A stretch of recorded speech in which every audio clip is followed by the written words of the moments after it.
Hello everybody, and welcome to Cabinet on Thursday 21st of May at 3 p.m. Once again we are having this meeting virtually.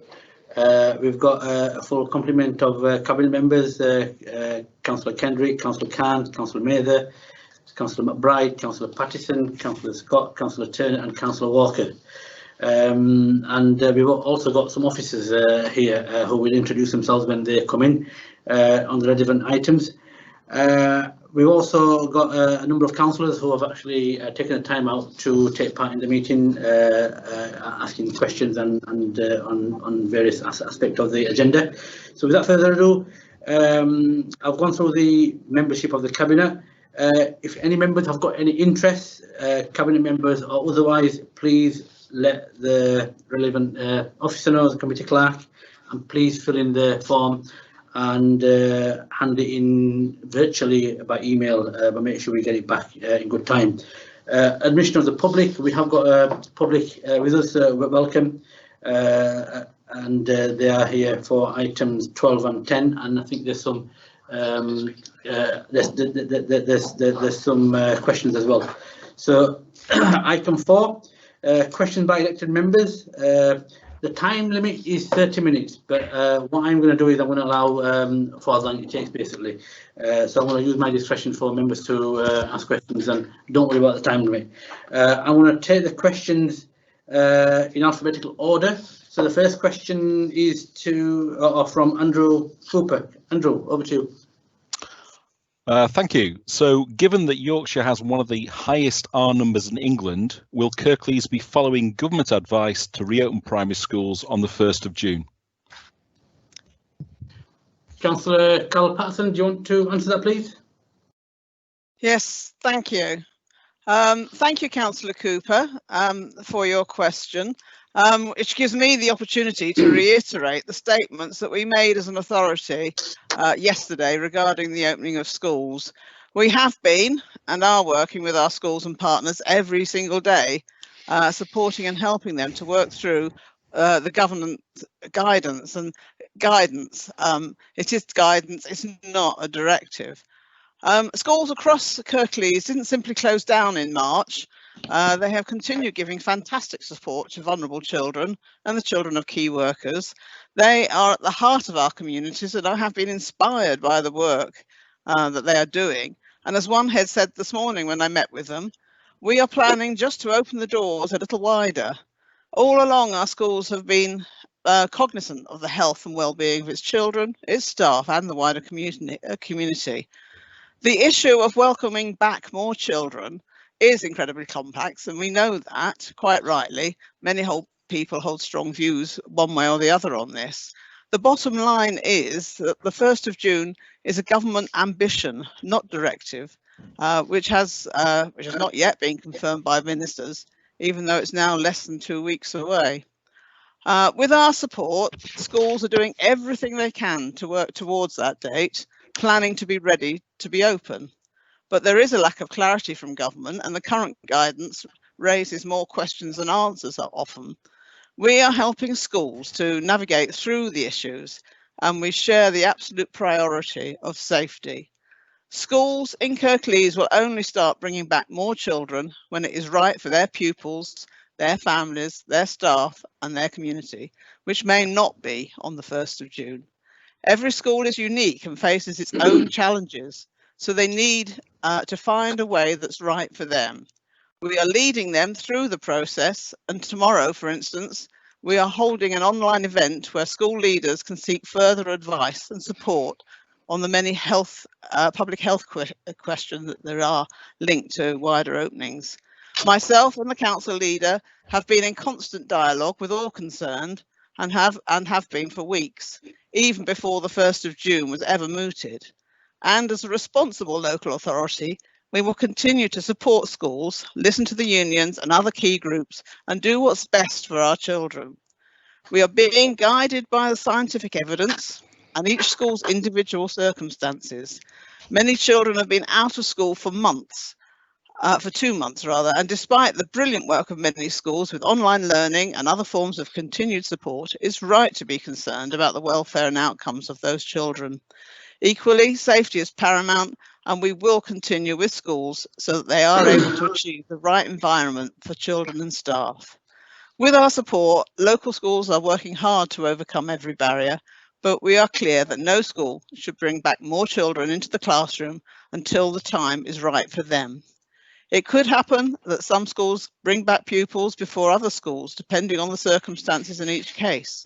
Careful judgments need to be made, and we are standing alongside our schools every step of the way, with safety always as a top priority. And I have to stress that the date everyone is discussing, the 1st of June, is a government ambition, which is unconfirmed and dependent on a number of complex factors. We are doing the right thing, I believe, by supporting our schools to make plans so they can each open safely when the time is right for their children, families and staff. We're considering every issue, and the best interests of children and families are central to everything we do. Thank you. Thank you, Carol, for that comprehensive answer. Andrew, have you got a supplementary? I do, and other councils, neighbouring authorities have been much more clear and said that schools should not open on the 1st of June. Now, that's not been said in Kirklees. And do you agree with me that the issue is complex if you decide to open? It's much simpler if you decide not to open schools, if they were to remain closed till September. So why aren't we being as clear as other local education authorities and saying that schools should not open on the 1st of June? Carol, do you want to come in? Yes, again? yeah. I think by saying that we stand as we do, shoulder to shoulder with our schools, and we support our schools to make the best decision, because ultimately they are the ones that have to make the decision. It isn't us, it isn't the government. By standing side by side with them, we are supporting them in the best way. I asked teachers this morning, do you want a directive from us? And they said, no, we don't. We want to work in partnership with you. And that's the approach that we're taking. And to be honest, if you actually read the statements that other authorities have made, it isn't quite so clear that they're saying not to open on the 1st of June. That's the headlines that the papers are putting on it in more than one case. We are not out of kilter with other authorities, but we are making sure that we stand in partnership with our schools. Thanks, Carol. And just to add, in response to what Andrew was saying, and I made that at this point very, very clear as well, that we will work with everybody, and that includes elected members. But one of the things that I've been very clear in my statement, that now is not the time to play politics on this. Whatever it takes, we will do. And the priority for me is making sure that we do best for our children, our families, our teachers. We're working very, very close with the unions. And it is a very complex issue. If it wasn't a very complex issue, then we won't be here in this situation. It is a crisis. It's a national crisis. You know, we have to make sure that our messaging is as clear as it can be. The bottom line is, and this is very clear, that we cannot tell schools to do anything, to say open or close. But what we will do is we'll work with the school system, the school leadership, so far it's working well. Carol mentioned there's going to be a webinar tomorrow where all the school leaders will come together, and the 1st of June is an aspiration. I think, you know, we just need to actually just reflect in terms of what we are doing, and we need to make sure that the children's education, welfare is our priority, which will be for this cabinet. Andrew, you got another question as well, I believe? Yeah, certainly. What tangible practical measures will the council be able to take swiftly to help cyclists during and after the lockdown? Councillor Mather, come in, please. Okay. Thank you, Councillor Cooper. As you know, the government recognises the important role that not only cycling but also walking will play in supporting the recovery from the COVID crisis. With recent announcements covering new funding for local government, and the publication of new initiatives led by the government in particular to support safe walking and cycling and access to public transport. The Council supports these measures and recognises that the use of public transport and motor vehicles in Kirklees has substantially reduced as people follow stay at home, stay alert instructions in response to the crisis the COVID-19 emergency has caused for our society. The effects of these changes can readily be seen and include the freeing up of large amounts of highway space and a notable reduction in air pollution.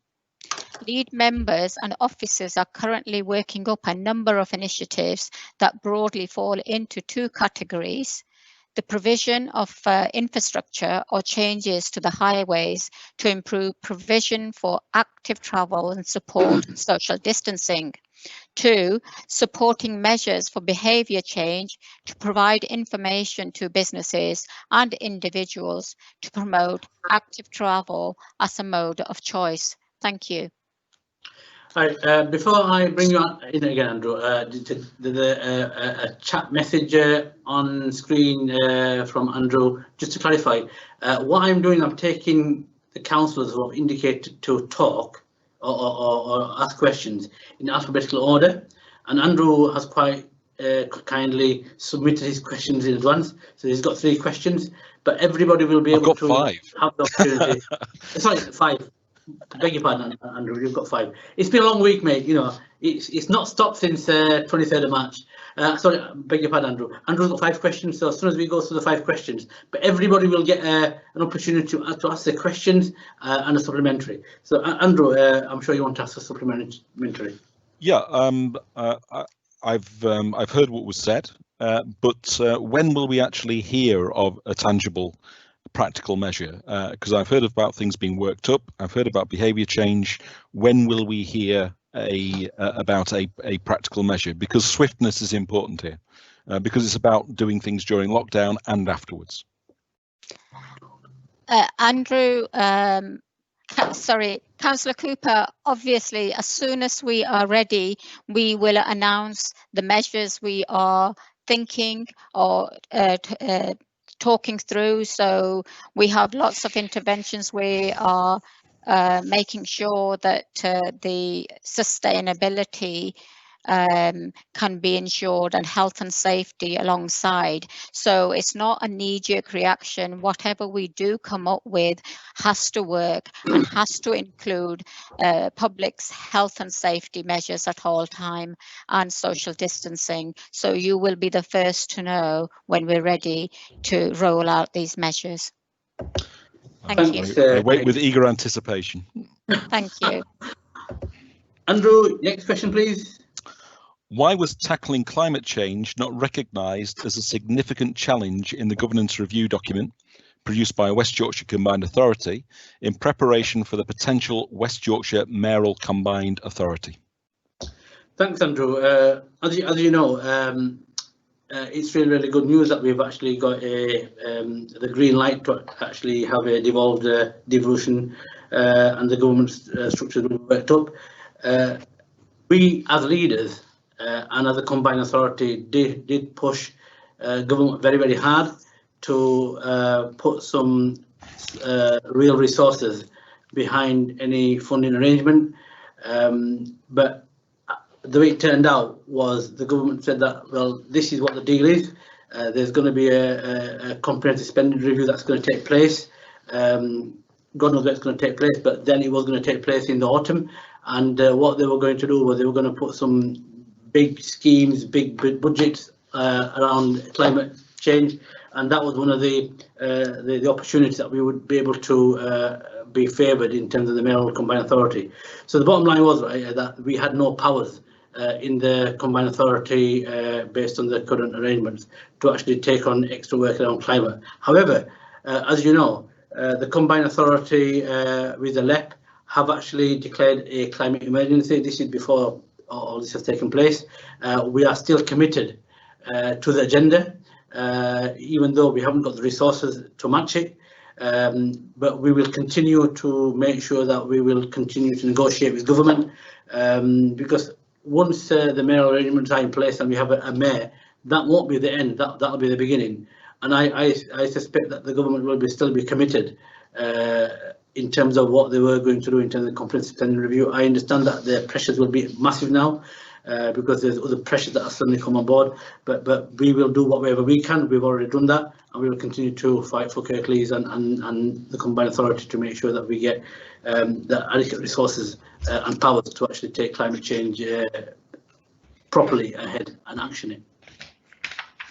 So supplementary. Yep. Yeah, the governance review document is a West Yorkshire Combined Authority document. It's not a government document.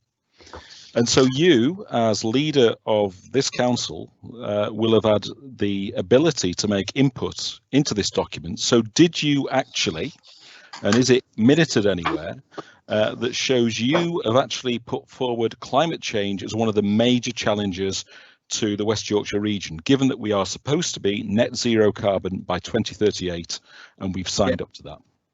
Well, Andrew, as you know, the combined authority, as is, has got a number of different panels, and one of them is the Green Economy panel, which you're part of, and that'll all be subject to review, because you're right, we need to make sure that it's not just one particular group of leaders that actually are driving this. We need to make sure that the Green Economy panel actually is part of the driving force as well.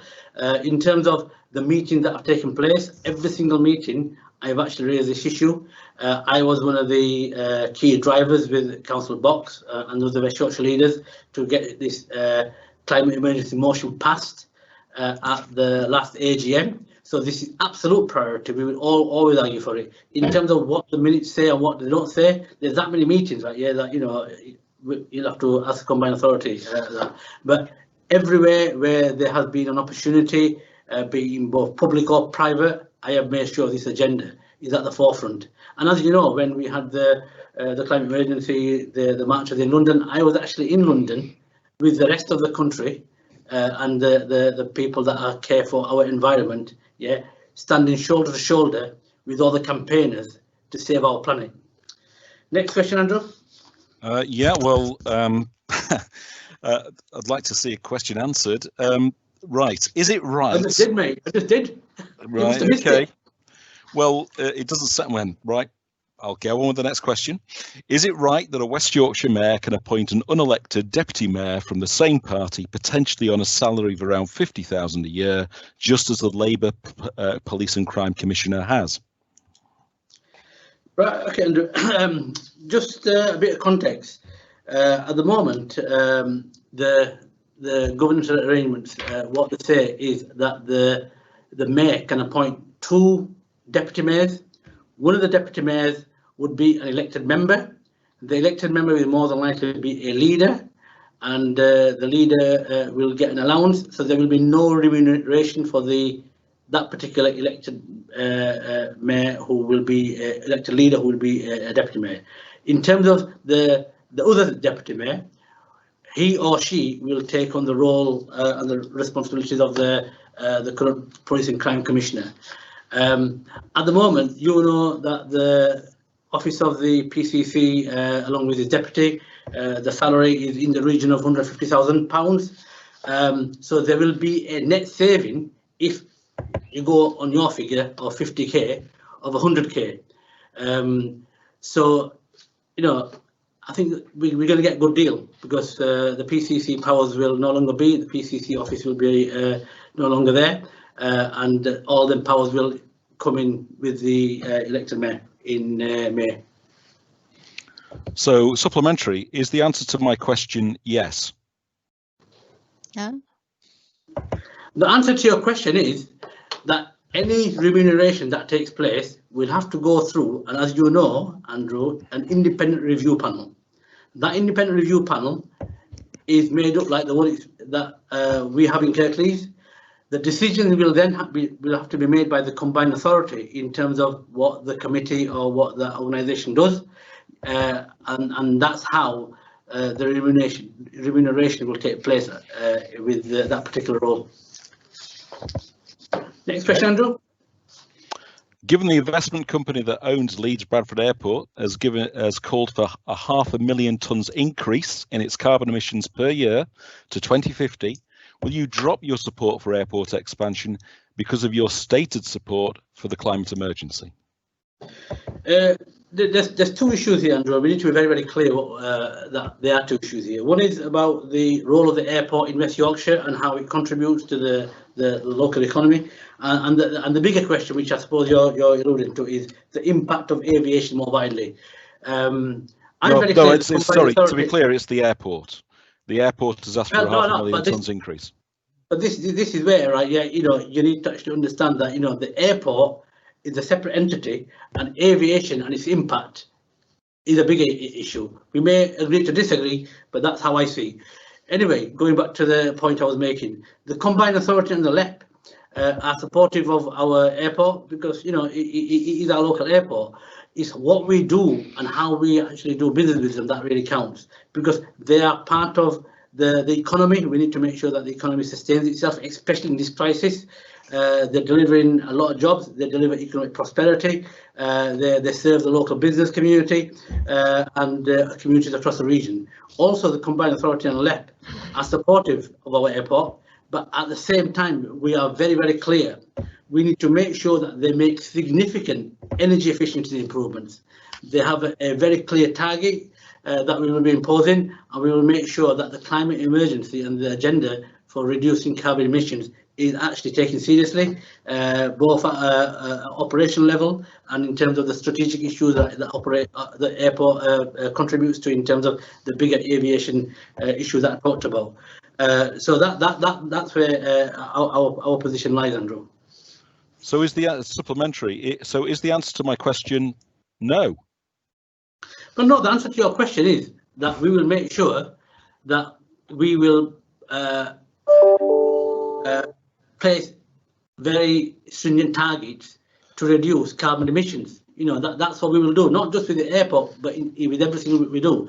And you also will know that one of the things that we're going to be starting to do is every single scheme that comes forward, be it from the Combined Authority or the new mayoral authority, is to actually go through a proper environmental audit to make sure that things are viable and sustainable.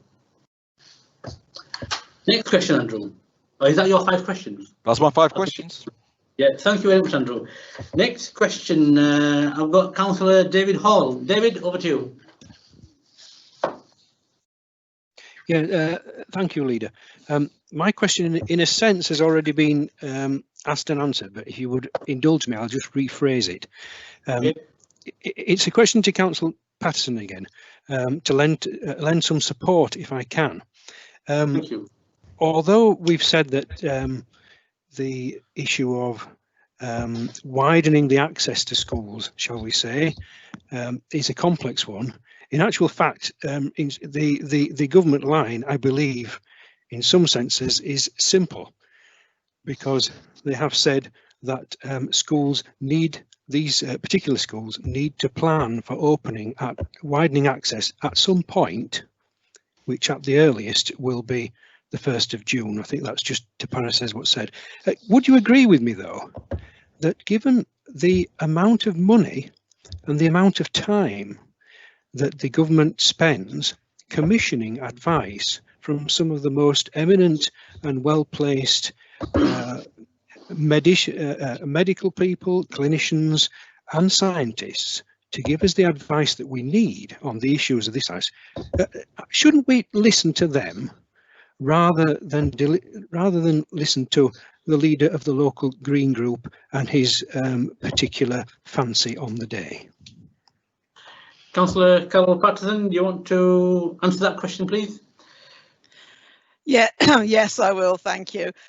Thank you to Councillor Hall for your support. And yes, we are. I mean, as I said, we are planning with schools to open, if possible, on the 1st of June. But if not, if the as you say, that very expensive scientific advice, etc., isn't what tells us that it's not safe, then we won't be opening on the 1st of June. If a school can't accommodate the numbers of children wanting to come back, which is quite possible, we won't be opening that particular school on that particular day either. I mean, in terms of the scientific advice and the health and safety issues of all of this, all our schools are undertaking a risk assessment. We're holding this seminar for all schools tomorrow so they can hear direct from public health what the issues are, and they can ask questions of them as well, so they get that. They're not just hearing it via us as a conduit, they will get it direct from Public Health England. So thank you for your support, Councillor Hall. Thanks, Carol. David, you got a supplementary or another question? Yes, thank you. I have a supplementary. Thank you for your answer. This is particularly to do with the parents of vulnerable children, children with care plans, and perhaps some children that are known to us to be at risk to some degree. Would you give your assurance that the council will try its very best to reassure the parents of these children, some of whom are really struggling either to educate at home or to manage their own children in a way where school is sometimes best, just to reassure them that we will do our best to make sure that their own concerns about their families will be taken into account when the schools are making their decisions as to whether to readmit some of these children from whatever date after June the 1st. Well, thank you, Councillor Hall. As you know, all vulnerable children and children of key workers are already in school. Not all of them, admittedly. Not all that could be there are there. But I can certainly give you that assurance that you're asking, that we are working with their parents, with their social workers, to make sure not only is the school a safer place for them to be, but that they are assured that their child will be looked after. I certainly I can give you a personal assurance that over the last however many weeks it's been, head teachers, social workers have been certainly in contact with every child weekly, if not daily, or that with their families, to give them that sort of assurance and to help them if they decided they don't want to risk taking their child into school, to help them get the education that they need at home. But I have to say the numbers have been steadily increasing, so that assurance is obviously and that message is getting through that school is a safe place to be for their children. And we've got a much larger percentage of children eligible to go to school there now than at the beginning. Thank you. Thank you, Carol. Dave, you got another question? I wonder whether you'd just clarify, Leader, that we will be able to speak later on items. Is that yes? Is that yes, right? yes, Yep. yes. Okay. Yes. Well, I'll leave my questions there. Thank you. Okay, thank you very much. Okay, next question to Councillor Alex Lochick. Alex, over to you. Thank you. Just one question to Councillor Patterson. Will the Cabinet rule out fining parents if they don't feel it's safe to send their children to school in June? Very simply, we're in the same way we're not forcing excuse me, schools to open, we're certainly not forcing parents to send their child to school, and no, they will not be fined. Thank you for that answer. Any more questions, Alex? No more questions. Thank you. Thank you. Councillor Andrew Marchington. Andrew, your question, please. Yeah, thank you, Shabir. I've got a few to ask. Yes. Yeah, I mean, obviously schools are the biggest issue at the moment, and we've had some fairly comprehensive answers from Carol on that. But I just want to pick up on the communications she's been having with head teachers. You said, Carol, about no school's going to be obliged to be open if they haven't got the capacity to hold the number of children for the number of children who want to go there. Are any heads raising any issues about capacity in Kirklees schools? We haven't had any school at the moment turned around and say no, we're not opening because we can't we haven't got the space. What we are doing via the risk assessments, and which can be externally validated if you like, we are working with each school to look at how they can accommodate the number of children that are wanting to come back. And that may not be actually within their own school.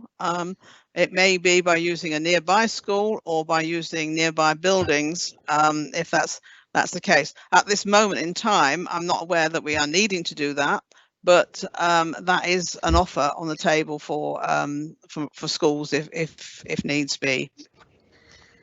Yeah, just follow up on that. Yes. Yeah, as you say, schools are open. It's not a question about the schools not opening at all, but obviously some schools in Kirklees are quite old. They've got smaller classrooms. I think some of them would struggle to accommodate 15 children with the relevant degree of spacing. So it just surprises me that no Kirklees school has said, actually, you know, given that the number of children we want to come back in, we're not going to manage to accommodate them in our own school. There are some very small schools, but with small classrooms. They're small schools and small classrooms, and the numbers wanting to come back at different schools vary. I'm sure we will possibly find that we do have to provide additional accommodation somewhere, but I mean, at the moment, I'm not aware, and I might be wrong. But I'm not aware that there's any school at the moment which is unable to accommodate the number of children wanting to come back. Schools have been asking parents, you know, do you want your child to come back? And the numbers aren't, it's not 100%. It is larger than you would expect, but we're not necessarily having to have classes of 15. In some instances, it's classes of 6 or classes of 7, which can be accommodated. Yeah. Thank you, Carol. Andrew, any more questions? Yeah, I've got a few to go through, Shabir. Yeah, and again, it is just a follow up on the leadership issue. We know that, I mean, really appreciate saying that Kirklees is working with schools and heads and making sure we do the right thing, and officers doing that, but there is a sense of leadership as well, and you just get the feeling that the response from the northern authorities who said this isn't going to work in our area, that's fed back to local government. Are you getting a change of view? Do you feel that Kirklees, just if we got feedback from a significant number of schools saying this is not going to work, that we would be we could feed that back to central government? Yeah, can I answer that? I think because obviously I talk to national leaders of all different colours, and I also talk to ministers on a regular basis. And my view is very clear, and I've said this all along. Since we actually since we partially closed schools on the 23rd of March, that we have to start planning for when we can get back to some kind of a norm. So at this moment in time, what we are doing and our energies, and I'm sure Carol will say this, is our energy at the moment is to make sure that we actually do the right thing for our children. Our job is to make sure that we are evidence-led.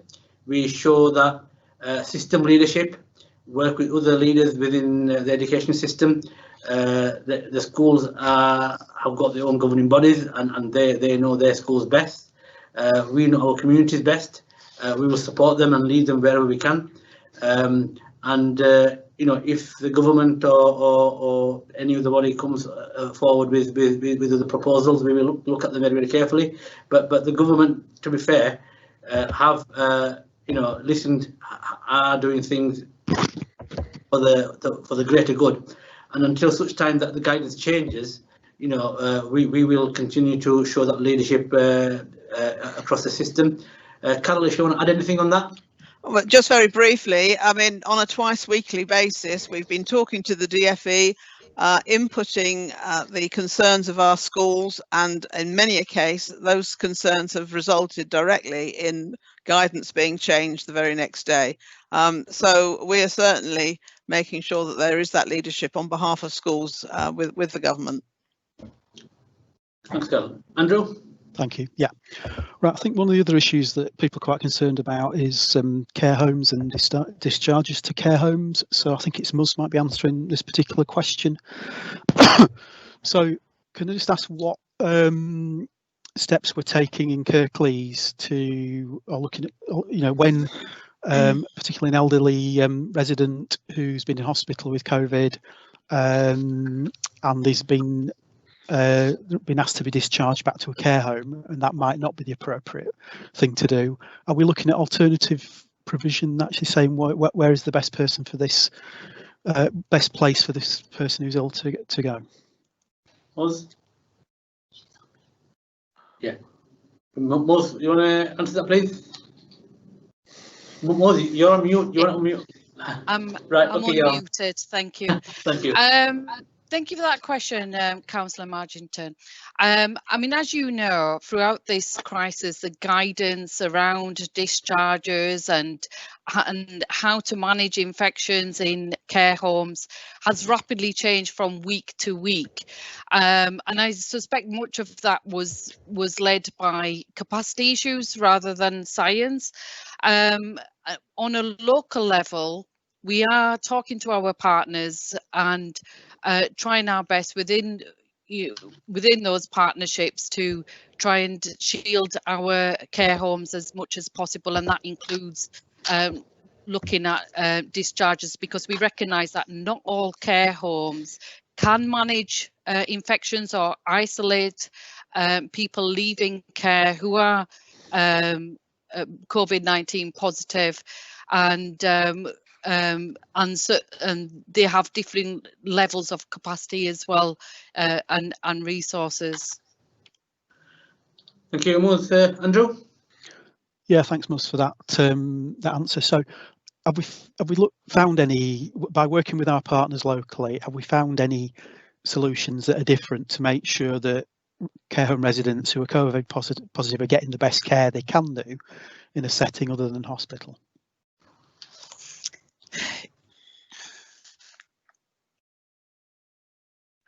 Hi. You have to remember the function of care homes. Care homes replaced community hospitals. They're a step down from hospital, and where people still need that intensive support and care. And in that context, we can't treat all care homes, the same either. Like I said, some are able to isolate and manage infections a lot better than others. Circumstances different, buildings are different as well, and at the moment, like I said earlier, we're talking to our partners in terms of discharges and people who are COVID-19 positive, and how that can be best managed within the system. Thank you, Thanks, Andrew. Yeah, it's fine. Okay, just moving on. I think Rob might be answering this one. Rob Walker, bin collections. I think we appreciate the hard work that refuse collections have been putting in. Certainly appreciate the reopening of the household waste recycling centres. What we are picking up though is about some problems with bins not being emptied because the changing of patterns, and sometimes it might be because refuse collections are taking place a bit earlier than they would have done otherwise. So Rob, can you just tell me how you're monitoring to make sure that residents are having their bins collected when they should be, and if a street's been missed for whatever reason or property's been missed, how we're picking up those missed collections?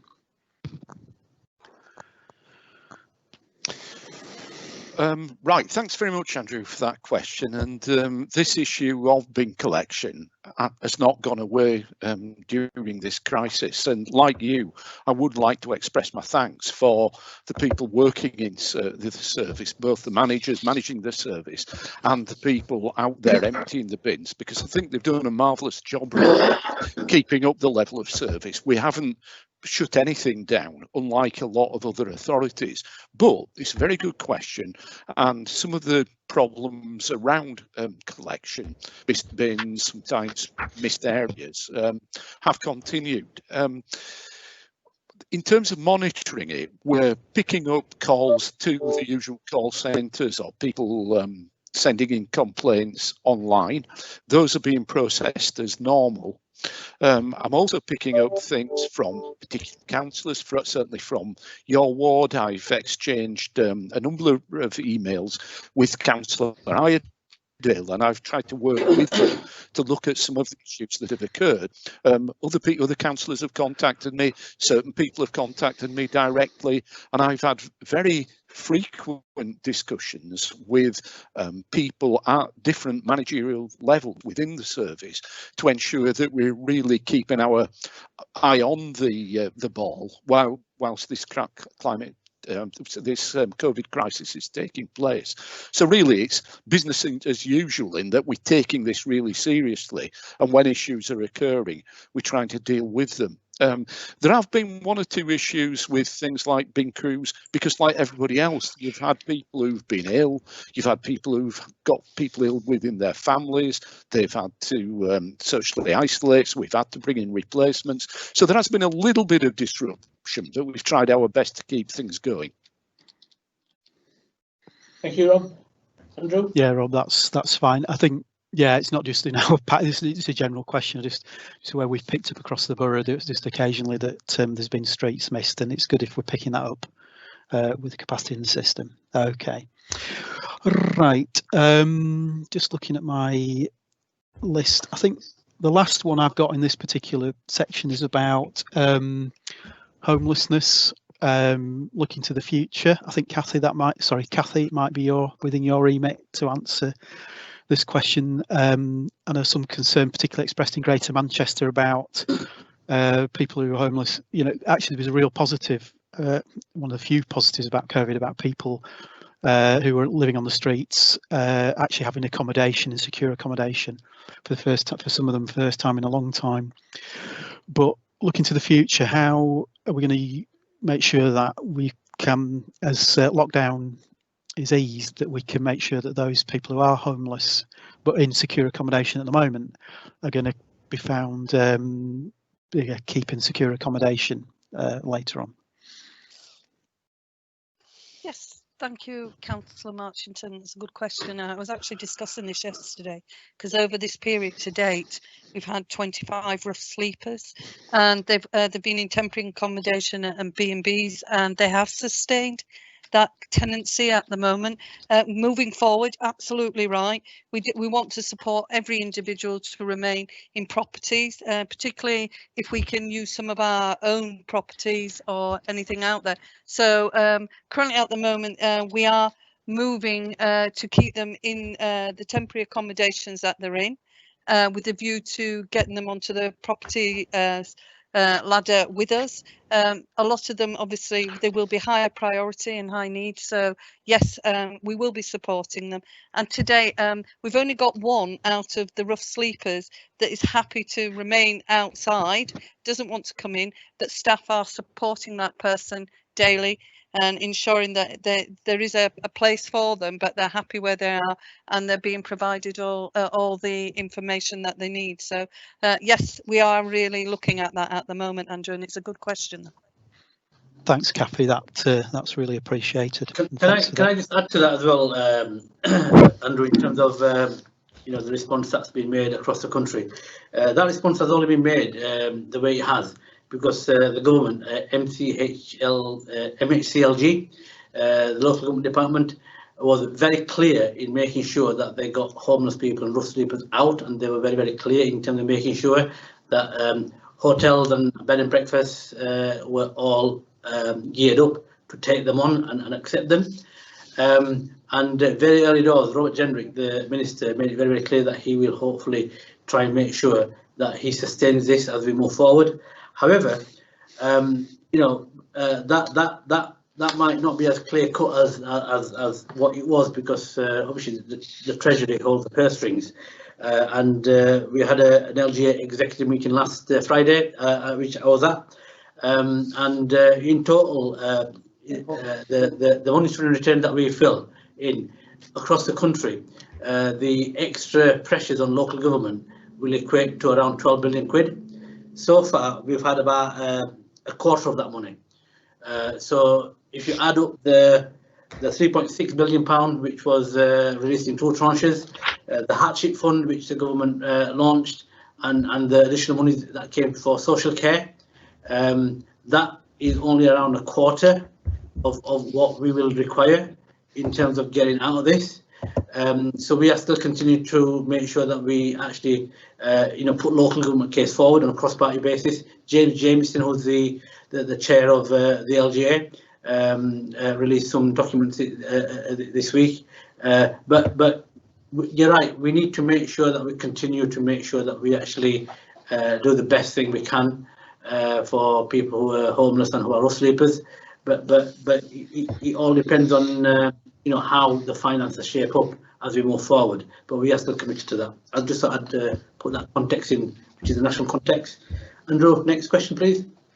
Oh, this is my last question. I mean, I think Andrew Cooper asked Naheed a question about cycling. I think we've got a fairly comprehensive answer, so I don't necessarily expect a response to this, but just I think it's really interesting with the changes in travel at the moment, with people cycling more, walking more, working from home, that actually we do start planning now for how we can accommodate particularly cycling and walking to and from places, particularly to and from work after lockdown. And if there's measures we can be taking now, or at least planning we can be doing now to make sure that that continues and continues the improvement in both fitness amongst people, but also air quality. It's noticeable at the moment. So I don't think I expect a response to that, but I think the cycling and walking question is a really good one to look at in the future.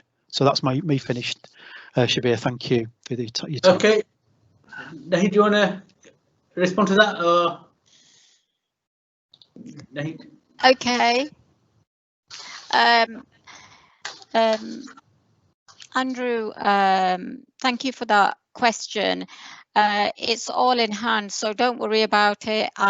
We're busy working away, making sure that we're not going to lose on the well-being in relation to walking and cycling to and from work. So definitely, and we will work together across the political spectrum. Thank you. Thanks, Andrew, for your questions.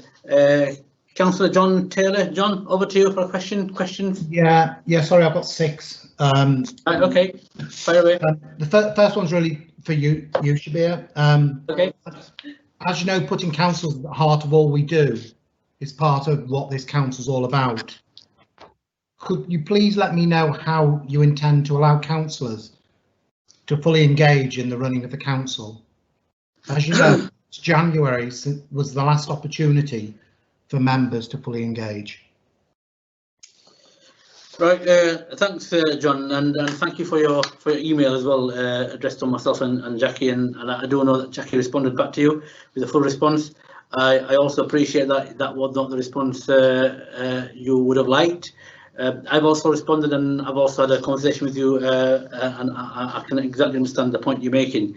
In terms of Julie Musgrove, who's our person responsible for the council monitoring officer, who's responsible for getting this up and running, to make sure that we actually get the cabinet, the licensing committees, the planning committees, both planning committees, the strategic planning committees, and the council meetings. I think and in all fairness, you have been part of the weekly meetings we've had. And in all fairness, right, yeah, they've done a marvellous job. They've done a fantastic job, because we've actually got most of the council up and running. The only thing that's outstanding, which is a fair point, is the council meetings. I do know that there are things that are being worked up and I think being put in place that will make sure that we do get a council meeting up and running, hopefully by July, I would expect. And the last council meeting we had was actually in February, which was the full budget council meeting, so members were engaged there. Yesterday we would have had our full AGM, which would have more or less been just to reiterate the arrangements we've got in terms of positions and all the rest of it. But we are taking government advice on isolation and making sure that we actually get back to normal. But there's an added dimension in local government, because it's not just about making sure that we respect government guidance and isolation and all the rest of it, but there are also compliance issues that we have to fulfil in terms of democracy, in terms of how that democracy is exercised to the letter of the law. And that's where we have problems. I've also checked before I came to this meeting that local authorities haven't had council meetings as such. The only one that I could come across was Leeds, and again, when Leeds had their full council meeting, that was because of a very particular reason that they had to get that council meeting up and running. But it was just literally council meeting to actually address one particular issue which they managed to address. But again, in terms of the way the councillors were represented and the councillors took part, what had a lot to look into. I'm also going to look at the Lincolnshire Authority we talked about in terms of what they've done. But I do know that there's a lot of work going on, and what I'll do is I'll get a fuller picture in terms of where we are, because we all share your concern. I want the council meetings to get back to normal as possible. I want this meeting, the cabinet meeting, to get back to normal as possible, because this is no joke. It's probably more harder and difficult running a meeting virtually because there's so much preparation to do. Whereas a normal meeting in a council chamber, you know, members come if they want. If they don't want to come, they don't have to come. Members of the public come, you know, and we're used to that. This is a complete new way of working. And even when you get everything right, you know, you suddenly get a glitch in the system where members can't participate in the meeting. And again, we need to make sure that, you know, the compliance and letter of law is actually implemented fully. But we will get there. I'm sure you've got supplementary, John. Thanks, Pierre, and thank you for, you know, engaging with me on this issue, because I think it is an important one. You mentioned February Council. February Council was specifically a budget council. There was no opportunity for any backlash or opposition councillor to, you know, sort of raise any issues or concerns or bring forward any motions or anything. So in a sense, yes, we did a meeting in February, but it didn't give any real opportunity for anybody to bring forward any issues that they may have in their wards. And since then we still haven't. You say most of the council is back up and running. It isn't yet, and even the scrutiny meetings that are planned are what's the terminology we use? Informal scrutiny meetings, which mean they're not public. And I've attended one already. It wasn't the most substantial meeting we've had, and we have a whole raft of cabinet meetings now in place with lots of reports coming forward, which no one's had any opportunity to comment or address. They haven't been through scrutiny, and it does feel uncomfortable, the pace at which the council is moving, whilst actually, and you make the point yourself about the democracy involved, the majority of members are disengaged. They have no right or any way in which they can engage. So I've got members of my group, and I'm sure there are members of other groups who are in a similar position, who are very angry at the moment that they're not getting the opportunity to attend meetings like this and to ask questions.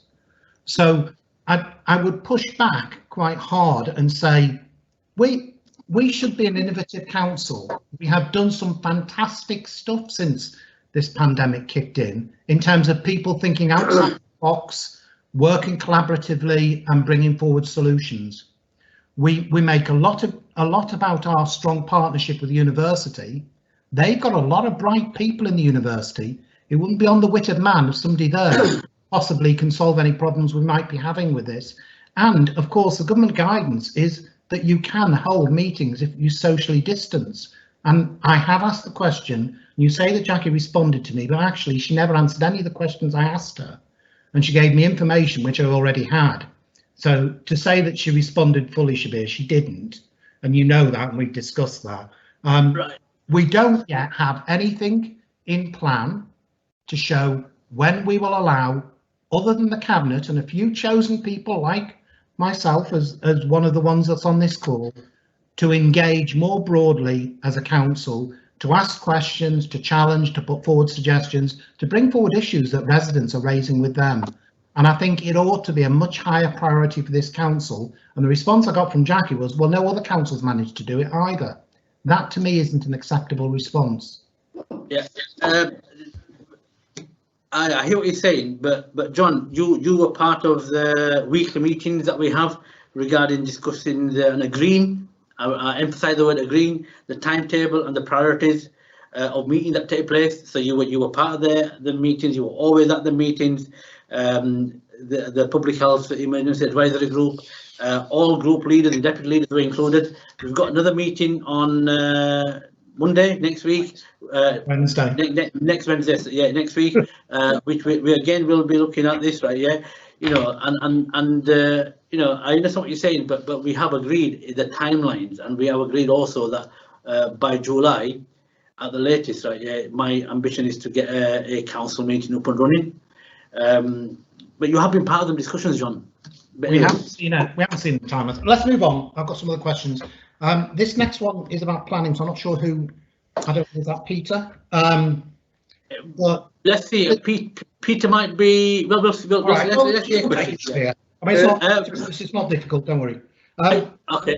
There has been some controversy about the number of planning decisions that have been brought forward before the virtual planning committee has been up and running, and I've been pleased with the way that the council has responded to that in terms of where a ward member has had concerns about the emergency powers being used to approve applications. There's been agreement to, you know, hold that and put that through the virtual planning meetings that will be up and running from the beginning of June. However, it's been brought to my attention today by one of my ward colleagues about a case where they had asked for a matter to be referred to committee. That had been agreed, and it was due to go to what the April committee, which obviously clearly never happened. And now all of a sudden, the officers, using their existing delegated powers, have made the decision on that planning application, despite the fact it had been agreed to go to committee, and a councillor had requested that. And I just wonder if somebody wouldn't mind taking that away and looking at it. It's more a matter of principle, really, that if a councillor's got agreement that should have gone to committee, there should have been at least some involvement and dialogue if we were then going to decision that automatically. It's a fair point. It's a fair point, and I think we need to examine the procedures which operate here, and I will take it away and ensure that there is a response to this. Thanks, Peter. I'll share the information with you after this call. Okay, fine. Thank you. My next question, I think, is for Kathy. It's for housing. So I definitely don't want to miss the opportunity to give Kathy a hard time. No, it's a serious one though, really. Okay. One of the issues that we're starting to hear and see about is about the potential impact on the housing market as a result of this pandemic. And I read something, and there is fake news around, but that was talking about a possible fall in house prices, and it was quoting 16%. Who knows? But you can see there is a possibility that there will be a disruption to the housing market. And I'm just wondering if we've started doing any work looking at the impacts of this, both in terms of the impact it may have on people who may find themselves in financial difficulty and may be coming to us for housing solutions, but also then more broadly in terms, and this may be Peter really actually, in terms of the local plan and our ambitions around housing growth, and then how that also will then flow through to, from an Eamon's point of view, I suppose it's Graham, the financial impact of that if we do see lower numbers of housing growth, and we've got that baked into our plan. So it's quite wide ranging really, and I'm just wondering if there's any thought being given yet to that as an issue. I think the fair comment is there's a massive range of imponderables there, John. Yeah. I do think we need to take them into account. I think it's going to be some time before anybody could give you a rational response to what is a reasonable question. Yeah. Kathy, did you want to come in? Because I think the question was to Kathy as well. So yeah. Thanks, Pete. Anyway, Kathy, do you want to add anything, or is it you? Yes, I will.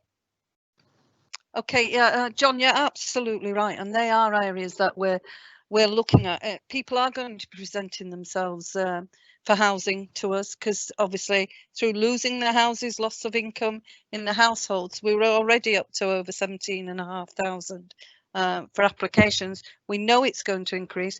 We know there's going to be debt problems and people paying the rents as well, and it's about managing our current tenants at the same time. So we've got to look after them and ensure that there's got to be a debt repayment plan in place, because every bit of this is going to affect our HRA and our 30-year business plans. So all these areas are being looked at. These are questions I was asking for yesterday, John. So I'm happy to share them with you as soon as I get them in, equally sharing them with Cabinet as well. So they're a very poignant question, and I'm glad you asked it because it is really, really important. And just I think I think Graham can contribute as well, because this is a broader question. Graham, do you want to make a comment on the finance bit?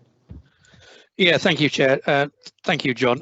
Obviously, me and Eamon have had this discussion because obviously we built in this year's budget quite a significant housing growth, which is, we've been fairly conservative in the past. So Sod's Law is the first year we go a bit wilder. We get hit by this. So it's unlikely we're going to meet the targets. We have that in view, so we have discussed that, and there's something I'll mention later when I come on to the bit about the COVID-19 finances. I'll cover a little bit of this. So we have it in view. We have started a conversation around that. We also had a very brief conversation earlier this week about how we might mitigate some of the impacts of housing price rises and the lack of affordable housing for people and rented accommodation. So we have touched on it, as I say, and we are also obviously aware there's an impact likely on the HRA as well, but we have started discussions around all these. Yeah, it's just that for me particularly, it's the private landlord bit, because you could see some of them deciding to jump ship and sell up, and then that creates problems for our tenants. So it's just as long as we've got that in view. Thank you. Yeah. Any more questions, John? Yeah, I've got three more. The first one, I've no idea who this should be to, but I'm going to ask you, Shabir, I think. And it's about the EU. So the current negotiations on a trade deal with the EU, and we'll all have seen the stuff in the press, don't appear to be exactly a meeting of minds, although this could be negotiating stances on both sides. How confident is the council that it still has in sight the potential impacts of whatever deal may arrive, or no deal, or whatever it might be? And is work continuing on this, and we haven't lost sight of it because of the pandemic?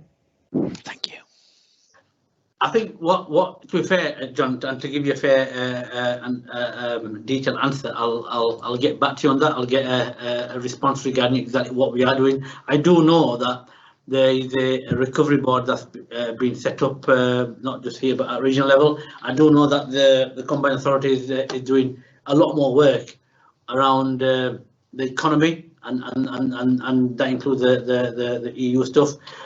You're also probably aware that the government made an announcement last week in terms of, they're still working on this, and they're still working on the trajectory of what they said, and I'm sure that our officers are, because although people are working from home, they're still working, and there's probably a lot more happening now than I've ever seen. But what I'll do is I'll get you a proper detailed answer so that we've got the details in front of us. Thanks, John. Is that okay? Yeah. My next one, I think, is for Peter, and it's just about the Dewsbury Town Fund. I think that is you, isn't it?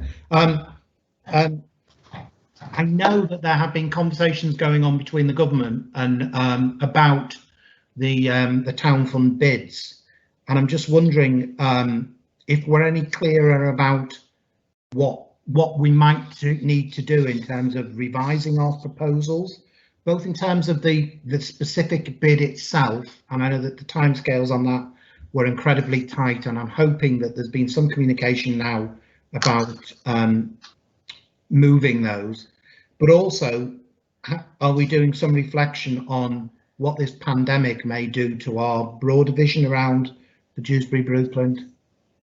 I think the critical issue is how quickly can we respond. I do think there's an opportunity to accelerate responses, and I think those authorities that do so will be most effective. I think if we just wait, I think we'll wait ad nauseum, and it will be a retrograde step from the point of view of the authority. I think we should move forward knowing there are significant imponderables, and based on the premise that those who are prepared to take some action are most likely to be effective, because I don't think there's an authority within the country that's got a clear answer. But the ones who are prepared to go forward, I think, will be most effective in terms of getting a response from the government. Thank you. Thanks, John. Any more? Yeah, one more finally. And I think it's for Rob. It's about recycling centres. I'm starting to pick up some noise in the ward around the fact that certain types of waste isn't yet being accepted at the tips, and also people who are unhappy about the restrictions on use of trailers and vans. And I'm just wondering, are we any clearer about when we'll get back to operating, admittedly in a social distancing way and with queue management, but where we're accepting the same range of materials that we were accepting prior to the pandemic? Right, thanks very much, John, for that question. And funnily enough, I have spent some time discussing this with one of the senior officers this morning, and I gather that we are looking at this. Councillor Mather will also be involved in these discussions around the waste tips. In many ways, it is Councillor Mather's area rather than mine, but I am involved in the discussion. Yeah, no, it's fine, because I do look at this with officers, and as I say, it is being discussed. We are planning, as soon as it becomes clearer about what is possible, and we get a little bit more information coming out from central government, that we will make councillors and the general public aware of this. So as soon as I find out any more, I will contact you directly, and obviously there will be communications going out to the wider public as well. Naheed, do you want to add anything? Yes. John, everything is in view. We have been talking very carefully alongside SUEZ about increasing the range of things that people can bring to our tips. It always includes soil and rubble. So we're looking, that's in view. We're also making sure that the range of services, including trailers and vans, being able to come. So I think we will be able to have a response within a couple of weeks. Not now, but soon. It is in view, and be assured we do listen and we are responsive to the needs of our community. Thank you. Thank you. Thanks, Naheed, and thanks, John. I think that's all the elected members. Just to let you know, we've just gone over an hour for elected members, so you can't say that Shabir doesn't let us ask questions. So I want you to all start seeing my praises on Facebook and Twitter, saying we've got a good leader who has let us all ask all these questions. Anyway, right. Agenda item number 5. We've got a couple of members from the public. Andrea, do you want to take these questions and then we'll get the cabinet member to respond? Thanks, Andrea. Yeah, thanks, Chair. There's 5 questions from members of the public. The first question is from Andrew Leader, and this question is to Councillor Walker. The council has a legal duty to keep public rights of way open for public use and powers to enforce this if necessary. Government advice in Rights of Way Circular 109 states that council should act quickly to investigate reports of obstruction. There are over 50 path obstructions in the Home Valley reported over a year or more ago, which the council has not yet acted upon. Can the council member responsible outline the council's policy for removing such obstructions, what timescales the council works to, and if members of the public should be kept informed of progress? Okay, I'll respond to that. So thanks very much, Mr. Leader, for your question. The officers based in the Green Space Action Team and the Public Rights of Way teams are working on delivering the best public rights of way network that they can. We've recently increased capacity to enable them to speed up tackling both the short-term issues and the longer-term causes of obstruction. The team are also addressing the backlog of definitive map modification orders that the council recognises that it's got a duty to deal with. The council recognises its duties to assert and protect public rights of way and takes them very seriously. However, the present COVID-19 issues have slowed down progress, with some staff being deployed to other duties that have been essential in dealing with this emergency. And I would like to thank those officers for their commitment and the flexibility that they've shown over the last 10 weeks or so in moving into different roles to help the community. The Council's COVID-19 response has been to follow the DEFRA guidelines and to ensure that the network is open and available for the increasing public use seen in recent weeks. We've worked with landowners to encourage appropriate behaviour, including social distancing, while addressing issues at dozens of routes across Kirklees.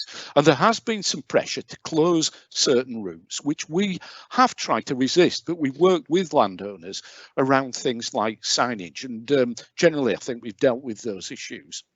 We're taking forward a number of work streams for public rights of way issues to make it more transparent to the public what the service is able to address and what all stakeholders can expect in terms of the response and the timescales for addressing issues. So I think all of us are aware that there's quite a backlog which has been caused by a lack of human resource really within the teams, which has been a result of funding issues, but we are moving forward with things. You're correct. It's really important that the public are kept informed of progress. We regularly contact organisations such as the Peak and Northern Footpath Society, which have a particular interest in the district.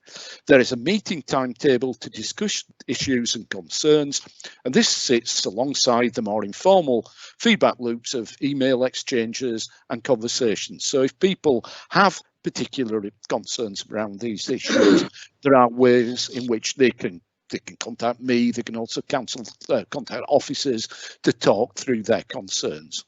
Right, so that concludes my answer. Thanks. Thank you, Rob. Mr. Leader, are you there? Yeah. Okay. Right. We'll go on to the next question. It's from Gideon Richards. Gideon. Yeah. Over to you. No, I'll read. Sorry. Yeah. Sorry. My So fault. this question is addressed to Councillor Turner. The council stated there will be sums allocated in the budget for a Kirklees Climate Commission. Given this was not visible as a budget item and the stresses that COVID-19 has placed upon the council, please could you confirm how much was allocated and is still available for what and in which period do you expect it to be released? Okay, thank you, Gideon, for that question. I can absolutely assure you that the council remains absolutely committed to undertaking to implement an independent Kirklees Climate Commission, or KCC. It's going to be based on the model developed by the University of Leeds for the Climate Commission. This is currently in development with external partner engagement. It was expected that the council's financial support will be circa £50,000 per annum over the current 3-year medium-term financial plan.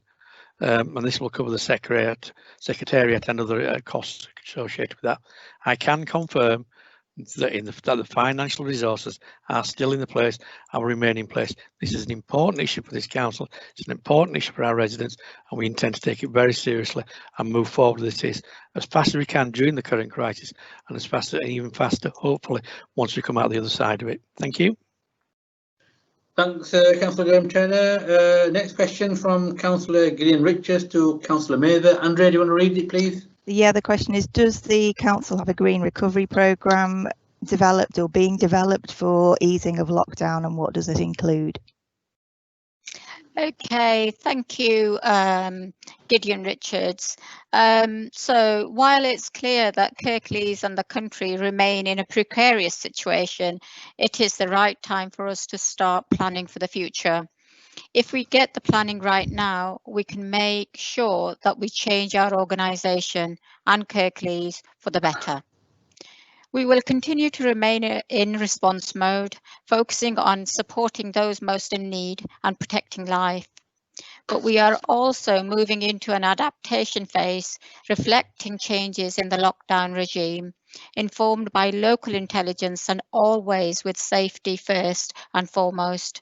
By the autumn, we are likely to move into what we called the living with COVID-19 phase.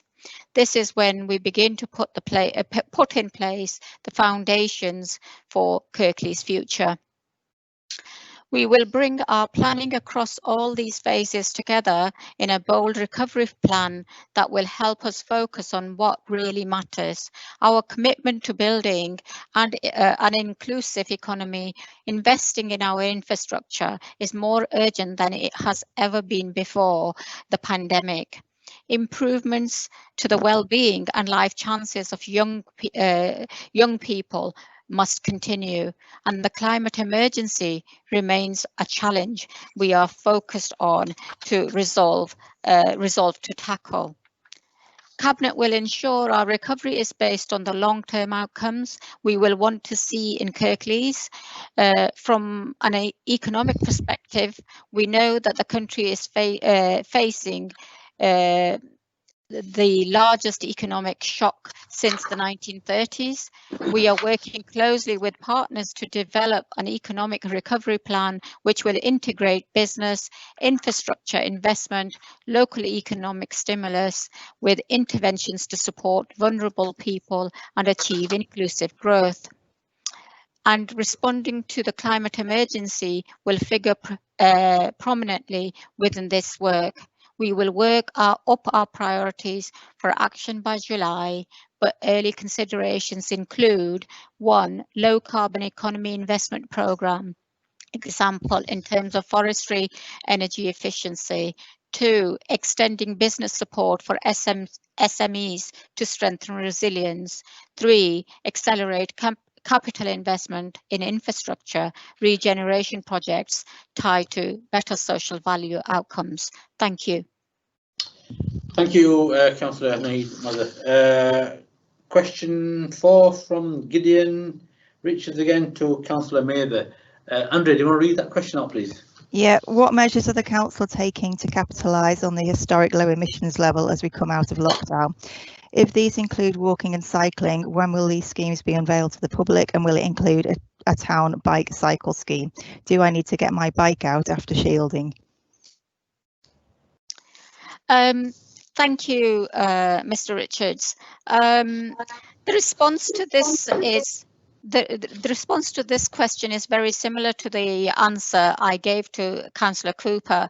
So I'm not sure whether you want me to reread it or whether you can just go through the highlights if you want, Naheed. Because I think you don't need to go through the detail, but if it's very similar, just go through the highlights of what you want to say. Okay, so basically the councillor recognises the importance of public transport and motor vehicles in Kirklees has substantially reduced, and following the stay at home and stay alert policy, the effects of these changes can readily be seen and include the freeing up of large amounts of highway space. The council recognises that this provides an opportunity to capitalise on low level of emissions, and lead members are working on this in terms of the provision of infrastructure or change to the highways to improve provision for active travel and support social distancing, and also supporting measures for behaviour change to provide information to businesses, individuals to promote active travel as a mode of choice. Thank you. Thanks, Naheed. Next question from Gideon again to Naheed. Are you going to take this question as well? Yes. Yes. Yeah. Okay. Andrea. Yeah, thanks, Chair. This is the final question. The Huddersfield Blueprint consultation was finalised just before the lockdown and the devastation of the pandemic. Given it's heavily based on a culture and events offering, will there be a review of the blueprint for robustness against a second wave or another pandemic impacting upon the town? Thank you, Mr. Richards. I'm answering on behalf of Councillor McBride. The Huddersfield Blueprint is a long-term regeneration strategy, and whilst the pandemic may blow us off course, the vision remains true, and officers have, throughout the lockdown period, continued to work on progressing the blueprint, preparing the business case for the future High Streets Fund, conducting due diligence on the acquisition of the George, and considering its future uses. With this in mind, we will be submitting an expression of interest to Rugby League Cares to propose the George as a location for a new Rugby League National Museum. In addition, we are progressing the plans for Cross Church Street and New Street, as well as the Sound Space and Market Hall car park. More recently, and in response to government making available funds, officers have been developing proposals for creating more cycleways and pedestrian areas in the town centre by temporarily redesignating existing road space, but also developing proposals for new public spaces where citizens can enjoy the health and well-being benefits in a socially distanced environment. Inevitably, the Council's response to the pandemic and its economic recovery plan will require careful consideration of the support the businesses in the creative and cultural sector will need to restart. A partnership group drawn from the creative and cultural sectors has been established to work through some of the implications of the pandemic, explore new and innovative ways of delivering cultural content, example being the VE Day and Plan for Recovery. Thank you. Thanks, Nahida. That concludes all the questions from the members of the public, and I'd like to thank the public for submitting them questions. Are we getting feedback? Somebody's speaker on. Anyway, agenda item number 6. This will be presented by Councillor Liz Mage, the Chair of Scrutiny Management Committee. The work they've done around future arrangements for the council's housing stock. And before Liz comes in, I'd like to thank Liz for all the hard work and dedication she's shown in this piece of work. It's an excellent piece of work, and once again, thank you, Liz, and for the rest of your members who took part in this a really informative piece. Over to you, Liz. Thanks. Thank you, Councillor Pandor. The ad hoc scrutiny panel looking at future arrangements for the council's residential housing stock met in December, January and February, and I would like to thank all the panel for their work. The report in the papers was originally planned to be at Cabinet in March, hence the tight timescale for the panel's work. The full report, recommendations and action plan are in today's papers, so I will just focus on some of the recommendations. The panel heard from TPAS that rather than focusing solely on the model, to instead consider form follows function. That is, to look at what the organisation wants to achieve and its ultimate aims and commitment to housing, which in turn would advise the most suitable delivery model, the form. Our first recommendation is that a form follows function approach should be taken to the development of the housing delivery service with desired aims and outcomes identified at the outset. We also recommend that key outcomes be developed in conjunction with tenants at the earliest opportunity. It is important that tenants and leaseholders have input into the model without a decision already being made. The panel asks that those key outcomes include good and transparent governance, compliance, and the voice of the tenant. We would have liked more time to look in detail at 2 of the models. However, we did recognise that there are pros and cons for both the in-house model and the ALMO model. We therefore recommend that consideration be given as to how the positive elements of both models can be combined into an appropriate structure in order to deliver the best outcomes. In respect of risk and compliance, we heard that post-Grenfell a status quo position is not an option. We recommend that both compliance and risk should be examined and strengthened as a priority by both the Council and ALMO working in partnership, regardless of housing delivery model, and that strong consideration be given to an assurance board to focus on both compliance and risk across both organisations. There are a number of recommendations in relation to tenant voice which should be central. We recommend that tenants and leaseholders be consulted on any change proposals at an early stage and in a meaningful way. That this should be in line with the government guidance and good practice outlined by TPAS. The consultation should also be used as a vehicle for seeking views on how tenants and leaseholders would wish to be engaged moving forward in order to inform future strategies. There must be a renewed focus on tenant satisfaction to ensure that satisfaction levels do not drop as a result of any change in model. We received information on how tenants would be engaged. However, the panel was still unclear as to how the tenant's voice would be heard moving forward, particularly in relation to decision making with an in-house model. We therefore recommend that a clear process is developed which places tenants and leaseholders at the heart of future decision making to ensure that their voice is protected and not lost. This is not just about engagement on the model, this is about how that voice can remain strong moving forward if Cabinet are minded to move to an in-house model.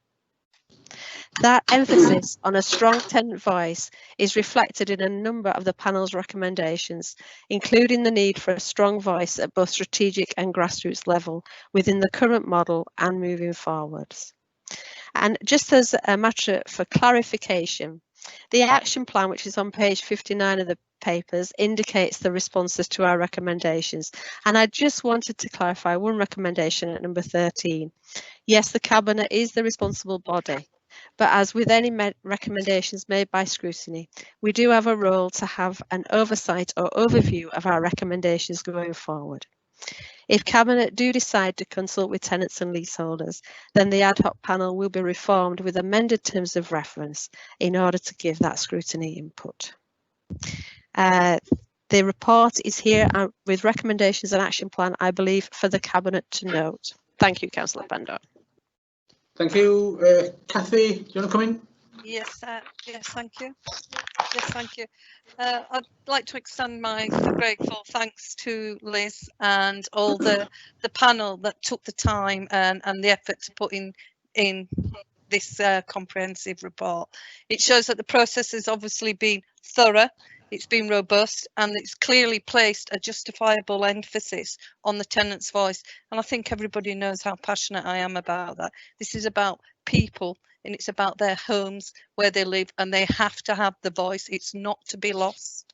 They need to be part of this, and it's about their environments, because it's not just homes, it's about the whole environment, the whole package and what's there. So there has been some interesting findings throughout this, some helpful observations, and in the recommendations you can see the observations, and I think we will be taking them on board. I'd like to thank TPAS, the Tenants Participatory Advisory Service, that have put in, and other partners that have been engaged with, particularly the tenants and leaseholders that did take part. I welcome the ongoing support of the scrutiny panel, and I think it's crucial that through this whole transition period that we move to, before we move to accept these recommendations, which I'm supporting, that we don't lose this voice. COVID has changed things on how we're going to engage, so we need to be looking at that, and I think scrutiny should be playing a key role in this. So I'm moving the recommendations in this report, and I hope Cabinet will support me on this. Thanks, Kathy. I've got Andrew Marchington. Andrew, do you want to come in, please? Yeah, thank you, Shabir. I'll just declare an interest. I'm a KNH board member, but I've got a dispensation to speak on KNH matters. So if somebody could get me the relevant bits of paperwork online, and I'll get those filled in at a later date. I did try to indicate at item 2.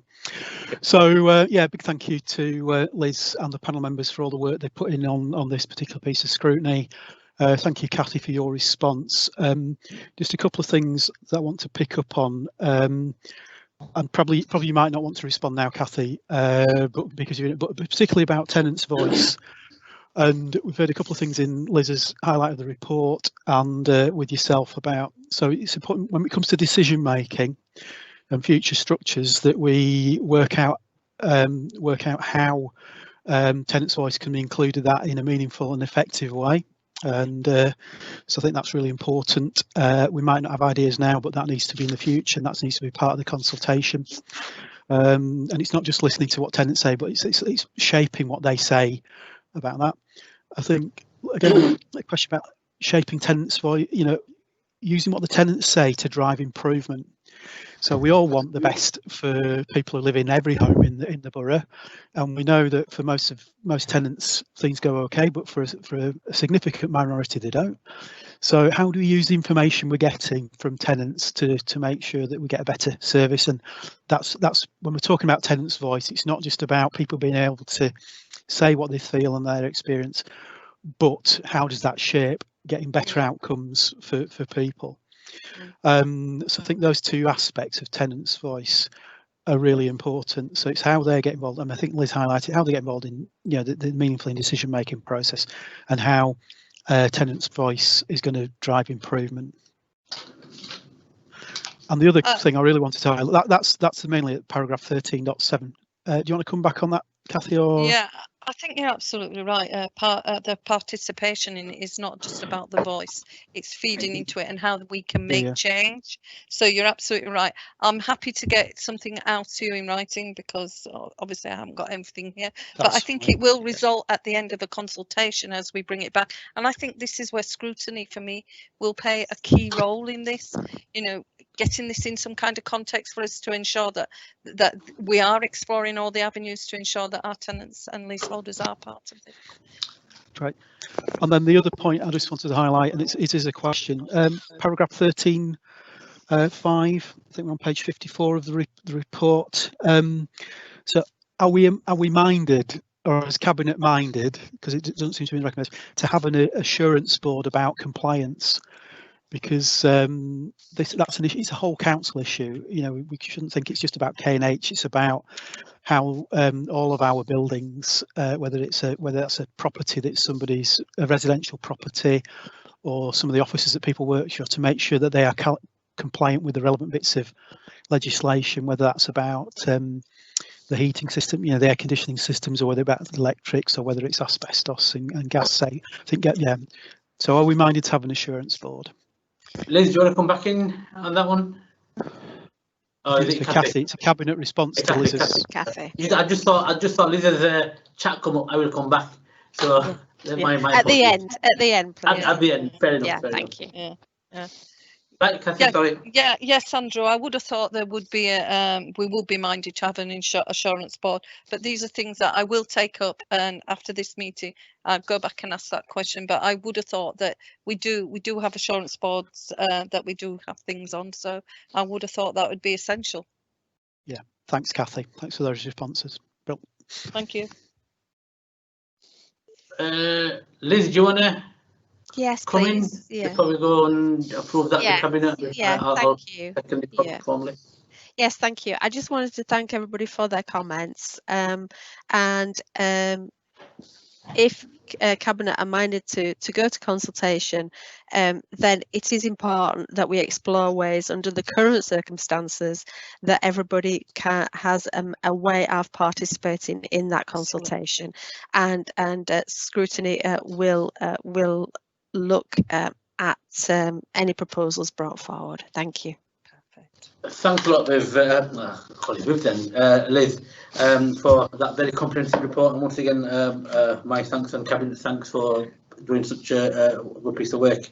Obviously, we've got Cabinet next week where we get the report to actually decide what decision we want to take in terms of moving forward with the arrangements that we're going to make in the future. I think the key things are around performance and satisfaction, and these are people. And whatever we do, we need to make sure that we actually improve and get better. That's one of the acid tests. And consultation will be a critical factor in making sure that we actually seek the views of everybody. And you're right, what you said, Kathy and Liz, that on the backdrop of the coronavirus crisis, we need to make sure we get the consultation done right. So I'd like to second that. Are we okay as cabinet members to approve that report and move forward? How do we vote, Olivia? Yeah, roll call, right? Roll call. So Andrea, are you going to do a roll call? Yes, Chair. So members could indicate for, or against, or abstain. Councillor Pandor. For. Councillor, have we got Councillor Kendrick in the meeting?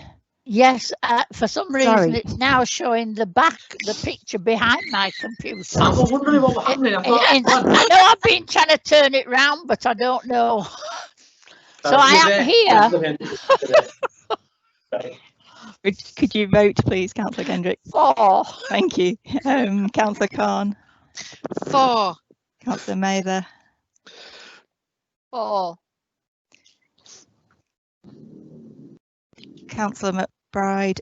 For. Councillor Patterson. 4. Councillor Scott. 4. Councillor Turner. 4.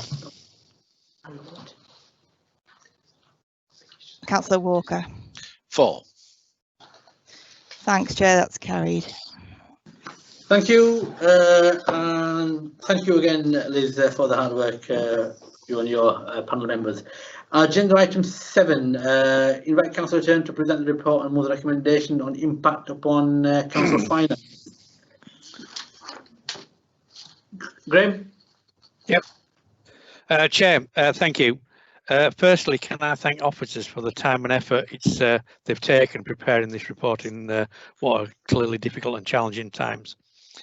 This update is provided to reassure members and the public that we are taking all the relevant financial steps to protect services and ensure residents receive the support they need during the current pandemic. As members will have noted when reading this is a very high level report and makes many assumptions about the future finances of the council and the pressures we are facing and are more likely to face in the coming months. The council's finances and the impact on them by the corona is an ever-moving feast, so the situation will continue to change and evolve. But we are using all the intelligence we can gather to ensure we have the most up-to-date information to guide our decision-making and financial planning. I am in regular contact with our Section 151 officer, and we discuss all the latest information and data and plan accordingly for the immediate needs. We are also looking at what the longer term impact will be on budgets and of course spending plans. In light of this, we have already started to think about next year's budget. I do believe that the real challenge is likely to come in 2021 when the longer term impacts on the economy will have fed through to not only our finances but the nation's. So far we have received 24.3 million from the government, which is welcomed, but it's clear that we'll need more support over the coming months. We do have a promise that they will help us to meet any extra costs we incur and the lost revenue from closing down all of our income streams. I can reassure members and residents that we're keeping record of all the extra spending and loss of income so that we can evidence these to government. At the moment, I am confident that we can get through the coming months financially, as our sound financial management over the previous years puts us in a strong position to deal with this crisis. However, as I've said, the future is not certain at the moment. Chair, I ask Cabinet to accept and note the contents of this report. Thanks, Graham. I'd like to second that, but before I bring all the members in, I just want to clarify something. Mose, I've got you down to speak, don't worry. John, did you want to speak on this item? Or I've got a message. Can I speak on this? Also need to declare membership of K&H board. So is that you want to speak on the finance item and you're just declaring your interest on K&H? Is that what you're saying? Yeah. Yes. Okay. Yeah. Okay. So I've got John who wants to speak on this, and then I've got Andrew. So John, do you want to go first? Yeah, can do. Firstly, I welcome the report and thank Graham for the work that he and the finance officers are doing on this. I am, though, slightly unhappy that this did not go to corporate scrutiny before it came here. It doesn't feel as though this is the type of report that had an urgency attached to it that it needed to come today, and we could have had the opportunity to allow scrutiny to play their role. So, I mean, it is what it is. We are where we are, but just as feedback, I would hope in future that reports like this would have the opportunity for scrutiny to engage. I just wonder, in the report we talk about the two scenarios of a 6-month and a 12-month scenario, and I just wonder, Graham, whether you're able to give us any more background as to what the input into those scenarios are, because obviously with any report like this, it's the assumptions and the inputs that you put into the model that determine what outcomes you get. So, you know, we have figures within here, but really we need to understand what the inputs were and what the rationale behind those assumptions were to understand that range. I also, if I'm right, and we have also had an additional, I think it's around £4 million worth of funding for infection control in care homes. which isn't reflected in these numbers, I don't think, Graham. Which obviously, again, I'm assuming the costs are already captured in here, even though there's some additional money coming downstream. And I think, as you said earlier on, it does seem that the government is making some sums of money available. I'm sure they'll never give you as much as we would like, but I think that's the way of life, isn't it? So for me, I understand we're capturing the additional costs, which is great, and the loss of income, which is great, but are we also capturing the savings as a result of lockdown? So there will be some areas where we're not incurring costs because we're not open, or we're not, we've got premises that are being closed down and aren't being occupied. And, are we making sure that we capture those savings as well, so that when we do have to look at budgets perhaps later in the year, they don't just get automatically consumed by the department or the portfolio, and that those savings are captured, taken into consideration, and used where it's most appropriate to use them. I think I've already made the comments about housing market, and you're already picking that up. So I think that'll probably do for now. But thank you, Graham. Okay, Graham. Right. Thanks, John.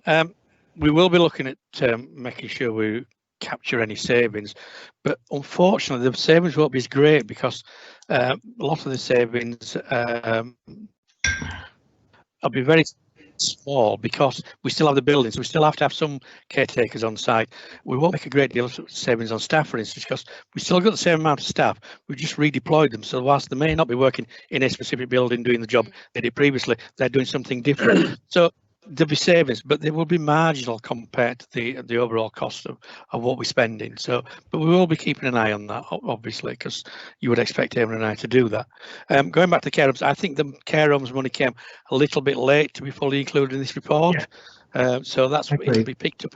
It'll be picked up later on as it feeds through the system. Figures, it's really difficult, because what we've done, if you notice in this report, is unlike what we would normally do, where we'd have a very tight set of figures to within perhaps 1 or 2 million. The range is quite large, and that's because as of yet there is so many unknowns. We've no idea how it's going to impact on business rates, because as the Chancellor keeps pointing out, not all businesses will survive this, sadly, and that's really pains me to say that. We will lose some businesses. So how that's going to play out on business rates going forward, how many people are going to lose their jobs? Currently, thankfully, the government's furloughed people, but once that comes to an end and we start to unlock, some of those businesses will go bust. So we have no idea how high unemployment is going to go. We have no idea how that's going to affect the council tax take. As I said earlier, it's unlikely we're going to meet the building target, so there's an impact there. So it's quite a wide range of figures, which is not, as I say, not the norm for us, but it has to be that way, because it's, as I said earlier, it's an ever-moving feast, and as information comes in, we'll be able to tie the figures down a little bit more. But at the moment, we're trying to be as realistic as possible within the parameters we believe we're working in. Okay. So just on that, Graham, I've just realised I've been nodding all the way through. It's nice to see you agree with us, John. My point was more about the scenario is built up by a series of assumptions. We need to be starting to share some of those assumptions so we can understand some of that, because we've got broad figures in here, and you're absolutely right. Who knows? But at least it will help us understand how you've come to the numbers you've come to, and then we can have a debate about, do we feel that's appropriate, or is there something there that we think might be more appropriate, or has been missed in some way. Yeah, I would agree, John. But as I say, it's relatively early days. If you think we've only been in this situation for less than 2 months in effect, and we've got the year-end close down to do at the moment. So, and some of that feeds through from that into this year. So there's a lot of work going on. But as it becomes clearer, we'll be able to pin it down a lot more accurate. But and that'll come up in scrutiny in future. But be assured, we believe we've got his eye on the ball and everything. Okay. Thanks, Graham. Andrew Marchington, do you want to come in? We'll just get you on. Bear with me. He's got there. Andrew. Yes.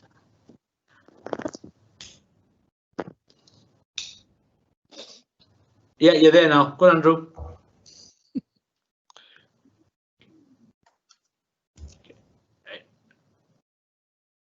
Go on, Andrew. Can you hear me? Your mic's on. That's why No, sorry, Shabir. Right. Sorry. Sorry. Yeah, My apologies, Shabir. Okay. Yeah, I've okay, sat on the controller, so it's just muted it. Right. So yeah, thanks, Graham. I've got 3 questions. I'm going to try and get them in the right order. So thinking about the funding we're getting to support the shortfall at the moment, I mean, what sort of impact would a government decision not to fund our losses of income have on core services, for example, children's services and adult social care? I mean, there's a bit of, I mean, we know that Kirklees has always been in a strong financial position, other local authorities not, but there's always been that concern in the past about, are we going to get into a situation where adult social care and children's services are going to eat up the whole of the council's budget in the future? Right. Right. Okay. I thought we were going to do all 3 questions. One at a time. We have a commitment from government, which has been reiterated, that they will meet the costs of the pandemic for us. So we're assuming, and we will hold the feet to the fire on this, and we won't be the only local authority, that those costs, which I've already said, have been minutely recorded in what I refer to as Eamon's little black book. They will be met by the government. In the worst case scenario, we have a level of reserves that would probably mean we could get through to the end of this financial year, depending, and this is where we're depending on how quick some of our income streams come back on tap, because obviously there's a huge shortfall in income. So as I said earlier, there's a lot of unknowns, but we could probably get through the rest of the year, but it will be very tight, and we would have to look to make sure we maximise some savings elsewhere, because with reserves of just over 30 million, we could probably do it, but it would depend, as I say, on some income streams coming back in and having some money, and the unemployment not spiraling out of control and affecting the council tax take. Good. Thank you, Graham. That's reassuring. Just a question about the longer term thinking on this. So with that assurance from central government to cover the impact of revenue shortfalls, are we thinking about how the council's budget might look different structurally in the future? We've got heavy emphasis on making sure that the furlough scheme is protecting as many businesses as possible, in protecting employment, using that as an opportunity to think, well, what's the shape of employment? What's the shape of business in Kirklees? And how can we shape the council's budget to support growth or sustainability when income streams come back online? That's really difficult, isn't it? Because they've literally wiped out the income from rates that come direct to us, and they're funding it through central government. Now, my own opinion, and it is my own opinion, is that this is an opportunity for government to grasp the nettle and abolish business rates and come up with a proper, fair, and I mean fair, funding alternative for local authorities. Because the present rate system is expensive to collect. It doesn't reflect fairly on some authorities. Some do really well out of it, some do particularly poorly out of it, and that's, you know, if some of our friends down south in southwest who have very little industry simply because of the way they're positioned in the country have very low business rates, and parts of the north around Northumberland and Cumberland which don't have a lot of industry. So I think this is an opportunity for government to do away with business rates, but it needs replacing with something that funds local authorities, that is fair, equitable, and we can understand and has a long-term future. I don't think the business rates has a long-term future, so now's the time to make radical changes to the way local government's funded. But that is a personal opinion. So good. Yeah, that's interesting. Right. So do you think that new way of thinking about business rates will support? Have you done some thinking about how that's going to support businesses in Kirklees in the future? Well, at the moment, we would assume that next year we'll go back to retaining the business rates as we have done previously. But one of the problems is we know that's going to be significantly less, because sadly, all businesses will not survive, and the problem will be the longer this goes on, the less businesses will survive. And the other unknown is it may well be a case that the government announces the lockdown is in effect over, and you can go out. How many of us, and I definitely count myself in this, is going to feel comfortable sat in a crowded pub or a restaurant until I know there's either a very good treatment or there's a vaccine. I will not feel comfortable, much as I'd like going out and socialising. I will not feel comfortable going out and having a couple of drinks with friends, knowing that I could catch something that may well kill me. So it's all to play for, isn't it? There's so many unknowns at the moment. As I say, lockdown might end, but some of those businesses will still fall over because people will vote with I think people will vote with their feet. Thanks, and Graham. not go back immediately to supporting those businesses. Fine. So that's something to be aware of. Right, thank you, Graham. Now, the last question, and this might be for yourself or it might be for Peter McBride. It's about the Huddersfield Blueprint master plan, and you might want to say it might be later on, Jenna. So what is the impact to the change of the council's revenue going to have on the ambition for the Huddersfield plan and master plan blueprint, and what degree of caution are we applying to some of the decisions we're making at the moment, perhaps around purchases? Don't want you to go into specifics, but so how has our ambition been affected, and what degree of caution are we taking some of the actions? None of us know the outcomes or the answers to that question. All we can do is work, as other authorities are, on the premise that why should we change the shape of our future ambition? Ours remains the same. The scale of the ambition is the same.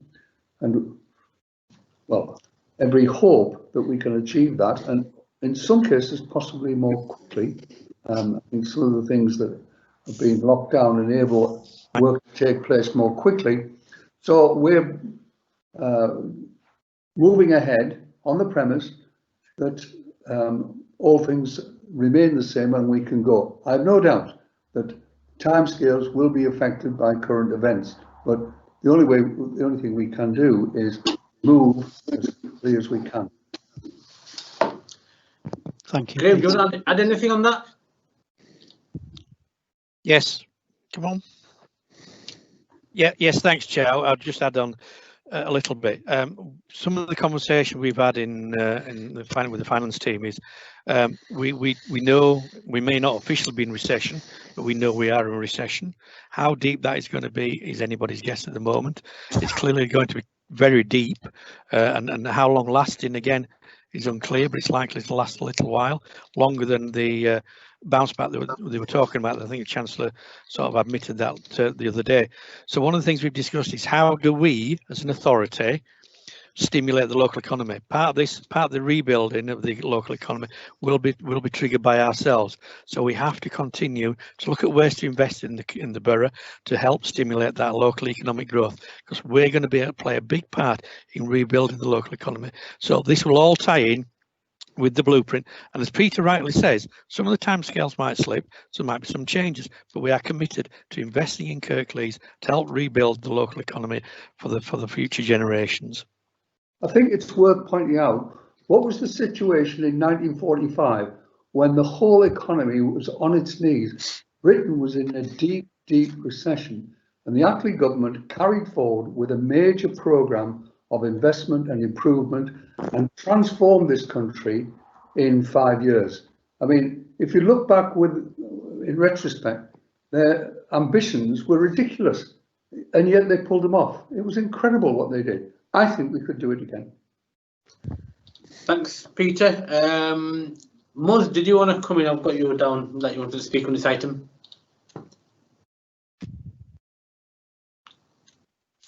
Can I just come back if Muz is thinking?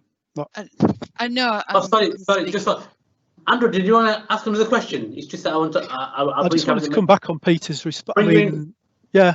I'll bring you in, Muz, after Andrew. Andrew, go on. I'll let you, and then we'll bring cabinet members in. Andrew, sorry, I didn't realise that you were still there. No, I was just responding. Yeah, I think I'll pick up on a supplementary on what Peter said about the post. Yeah, I think we're absolutely right in this situation to look at have the ambition and to do that, and perhaps some of the changed way we're thinking about finances will enable us to shape the future of the country, but also how we do that in Kirklees.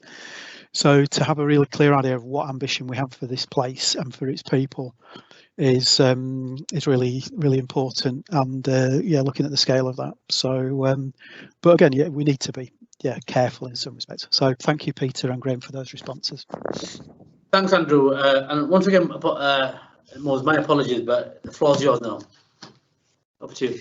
Thank you, Councillor Pandor. I just want to talk about adult social care and finances. I mean, everybody acknowledges that adult social care was under stress, and a long overdue solution meant that the sector was poorly placed to manage this pandemic. In 2017, Theresa May, and subsequently in 2019, Boris Johnson, they both promised to tackle this crisis, and the failure of this government has been borne out in this pandemic. Now, in support of the national effort to protect the NHS and in line with the government's direction to spend whatever it takes in partnership with the CCGs, we swiftly increased our capacity within the care sector and purchased 100 residential care beds. We also expanded our recruitment drive to attempt to reduce the demands on costly agency staff. We have supported the resilience of care homes by allocating a 10% increase in funding.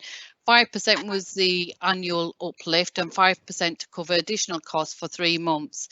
And we offer a bespoke funding package in recognition of the different needs of the care homes. Care providers think we've been given 24 million solely for adult social care, and the narrative in the House of Commons encourages this misconception. However, last week the government did announce the Infection Control Fund, and these monies are paid to the care homes to allow them to protect residents against the risk of infection from staff working across more than one site. The funding is welcomed, however, it's not enough to place a protective ring around the care homes and ensure that they have shielded. And the reason for this is that, number one, the care sector was under pressure even before the pandemic, like I said, and rising costs due to staff isolation or sickness has meant an increased use of agency staff. Care homes are under increased pressures due to the rising costs of PPEs. Care homes are reporting that some companies have hiked prices up to 1,000%. A number of care homes are now holding significant vacancies due to families' growing fears of COVID-19 infection. Some families have removed their loved ones from care homes to shield them at home. And this troubling financial reality for some providers is that they may now face a shortfall in people using their services due to increased deaths and not being able to admit new admissions. And as ever, the government response has been too little, too late. Had the government from the onset of this crisis given care homes consistent guidance led by science rather than capacity issues in terms of managing infections of COVID-19, adequate supply of PPE and testing of all residents and staff, regardless of whether they displayed symptoms or not, some families would not now be mourning the tragic loss of their loved ones, and people would not be in fear of placing their loved ones in care homes. 3 weeks ago, it was announced in the House of Commons that testing would be available for all in care homes, but care homes are telling us that they still can't get tested. And of course, we are helping wherever we can and as much as we can. As a result of this failure on behalf of government, some of our care homes are very close to financial collapse. The government needs to restore faith in the residential care sector by providing adequate funding to shield them. But also, I've nearly finished, but also I'm just conscious that we've got quite a lot of agenda, right? Yeah. What you're saying is really, really good, right? Yeah. But this is the finance report, and we've still got to. But it is linked to finance because we need that recognition of the multiple. No, I understand that. Pressures I understand faced that. I'm chairing this meeting, please. Yeah. Right. Okay. It's valid what you're saying, right? Yeah. But I want to try and focus on the finances, right? Yes. Yeah, so can you please wrap it up? Wrap it up. Okay, well, I was just going to say, where was I? I was saying we need adequate funding to shield them, and we need to also halt, going back to what Councillor Marchington asked earlier, halt the discharge of patients with positive COVID-19 into care homes to restore public confidence in the sector and save lives. That's it. Thank you. Thank you. Before we go to the vote, just a few observations, and I think most were spot on in terms of adult social care. There's three big issues that we'll be facing in the adult social care budget. Pay, because a lot of the staff that we employ barely get the minimum wage. The second issue is how do we pay for this in the longer term, because it's clearly shone a light on adult social care. And the third thing is, how do we sustain the budgets that have been propped up by the voluntary and community sector? Because at the moment you can pick a phone up and order a meal and it's there, but once things normalise, how do we then fill that gap? Because all the evidence that's coming out from Sigoma and various other bodies is this crisis in adult social care will still be around long after everything calmed down. The other thing is the business rates thing that Andrew mentioned. That's quite interesting, because there was a drive and there's pilots around business rates retention schemes. Let's assume that all these pilots were actually policy and we were retaining our own business rates. Every single local authority, except for a few, would have gone completely bankrupt, and it would have been quite even a worse disaster for us at local government level. So the whole, and this is going back to what Andrew was saying, the whole system needs to be looked at, and I think Councillor Graham Turner made a really valid point there. And you probably remember that we used to have something that was called the MTFP, Medium-Term Financial Plan. That then became an annual planning cycle, and now we're actually on a monthly monitoring cycle without knowing what the hell is going to happen in the next month. So the finances are tight, and it's really unpredictable in terms of what's going on. So I'd like to thank Graham and Eamon and everybody else to actually put such an excellent report forward. So well done, you guys.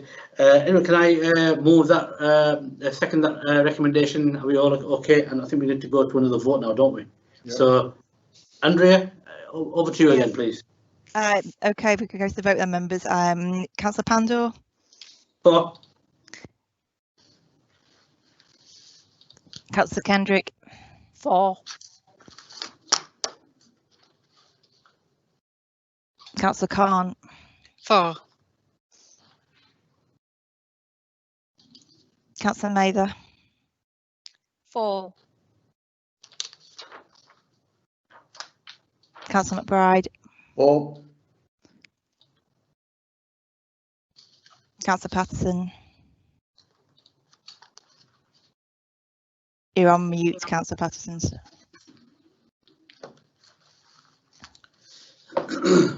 Okay, do you want to vote again, Councillor Patterson? Yes, 4, sorry. Thank you.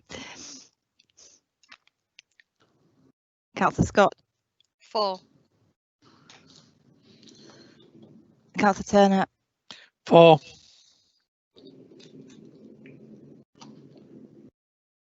And Councillor Walker? 4. That's carried, Chair. Thank you. Thank you. Shall we move on to the next item, which is item 8, devolution deal for West Yorkshire, review scheme and consultation. Just very quickly, I'll just give you a bit of context. Back in 2015, we were nearly there in terms of having a devolution deal, but for whatever reason, we did not get the deal. However, since Boris Johnson became the Prime Minister, he actually showed a renewed focus on devolution, especially up north. And Leeds City region, Leeds as a core city, was the only core city that didn't have a devolution deal. So once everything's done and dusted, and hopefully we get a combined authority mayor in May, all the core cities, the 10 core cities up around the country, will have a devolved administration.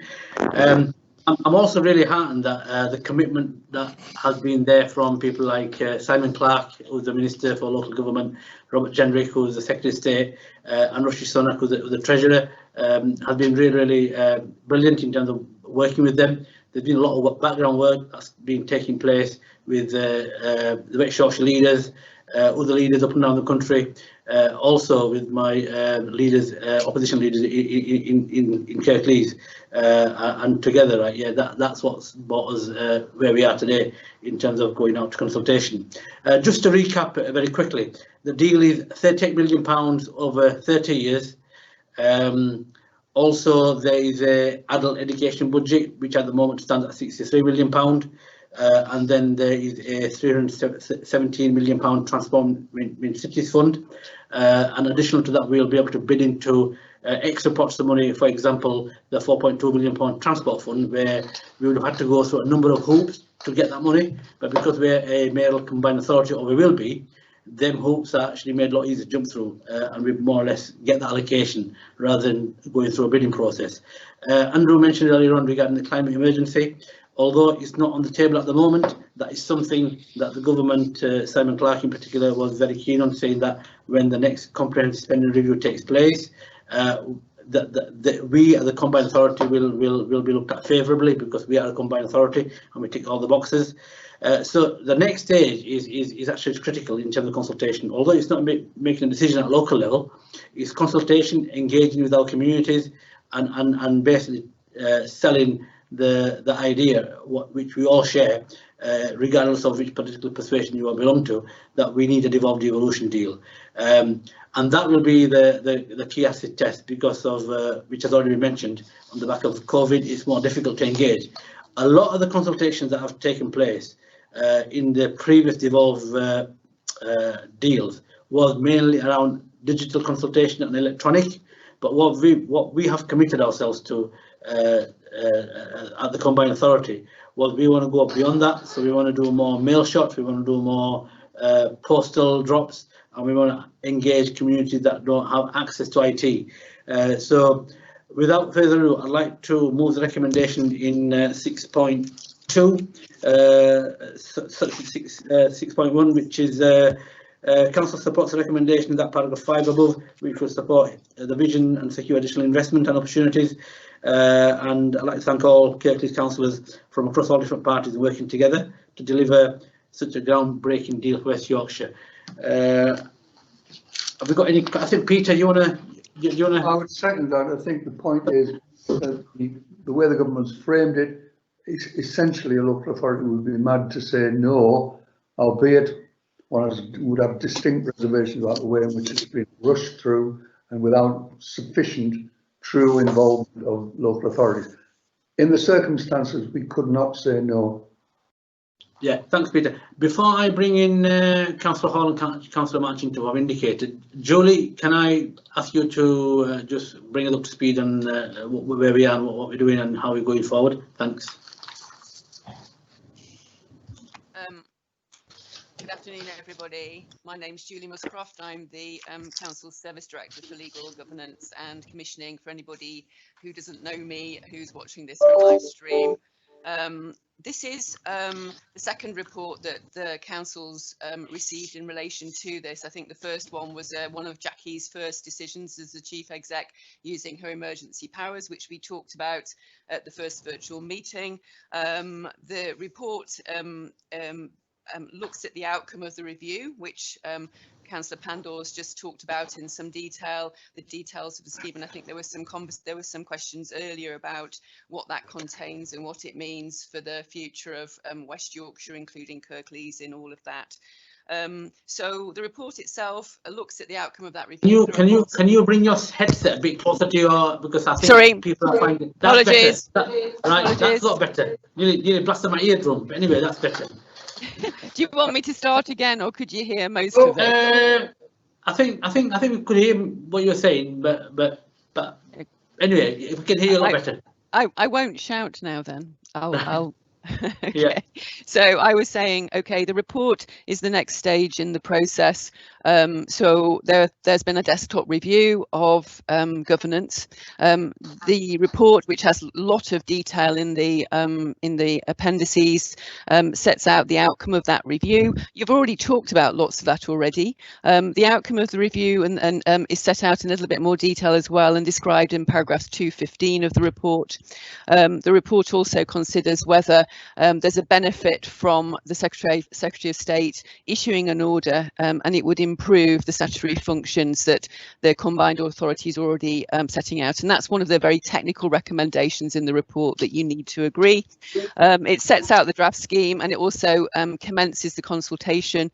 Just to say that those of you with an eagle eye will have spotted that the consultation process has been elongated a little bit to reflect the impact of COVID and what we've all been going through, and some of the difficulties I think you've already referred to, Councillor Pandor, in relation to consultation, making sure that we don't just do it virtually or electronically. We do some some drops through people's through people's doors and so forth. So there's more opportunity to feedback. I know there's also an ongoing conversation with MHCLG to think about extending that even further. The time scale was really tight, and it still is really tight, but I think we're trying to push it to the margins now so that the consultation is meaningful, and when we come back with the outcome of that for a further decision in August/September, we'll have had full input from members of our communities. It's being led by West Yorkshire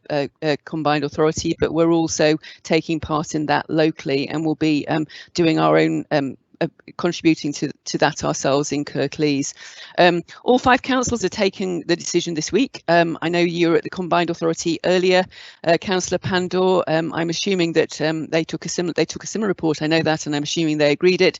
Leeds, and Councillor Hall there. Councillor Hall there as well. Okay. Councillor Hall there as well. Okay, good. Leeds, Bradford and Wakefield have already taken the decision on Tuesday this week. We would normally have had this cabinet on Tuesday ourselves, and ideally that would have been followed by a council meeting to enable us to be able to have a discussion or a wider discussion across all political groups. But we weren't able to do that. I don't think any councils have had an annual council actually for some of the reasons we've already talked about, but the matter was talked about at the Chief Executive's meeting with group leaders 2 weeks ago, and although not all members agreed with the proposals which are set out in the scheme, they were in agreement that the matters could go forward for consultation. There are various recommendations, you've already referred to them. One of them is only asking you to consider and comment on the draft scheme. It's not required to be moved, but the other ones are. And then finally, the report is exempt from call-in on urgency grounds. Councillor Smage kindly agreed to do that, and the final recommendation resolves that too. That's the end of what I've got to say. If you need any help or you've got any comments that I can help with, then please ask. Thank you. Thank you, Julie. Councillor David Hall, can I bring you in, please? Yes, thank you. I think we should start by saying that fundamentally this is a good deal. I think it's probably the best we could have expected. And you go again, thanks to the people that have been doing some of these negotiations, both in front, on stage and behind the scenes. Financially, it's very good. I do think it have lots of benefit to the county.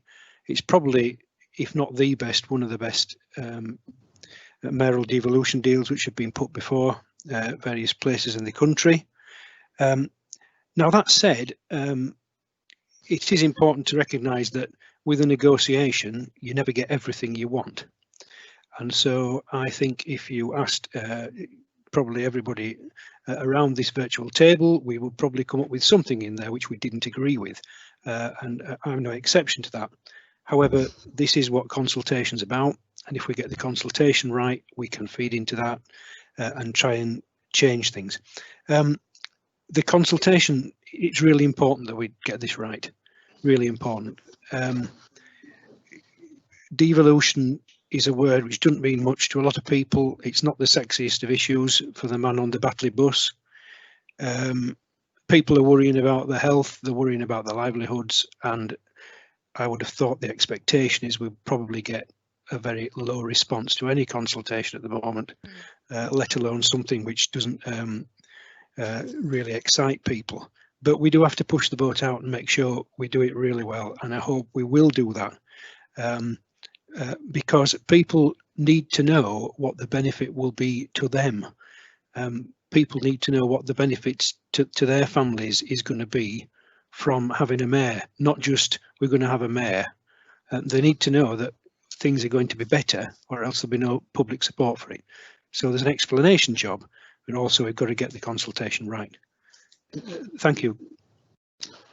Thanks, Dave. You're spot on. The consultation is the key, and especially on the back of what's happening at the moment, this will be on last thing on people's minds. So that's why we've been very, very clear. And you at the meeting earlier on that we need to actually go out and put all the stops out to make sure that we do get the message out there that this is actually something that's going to affect everybody in a positive way.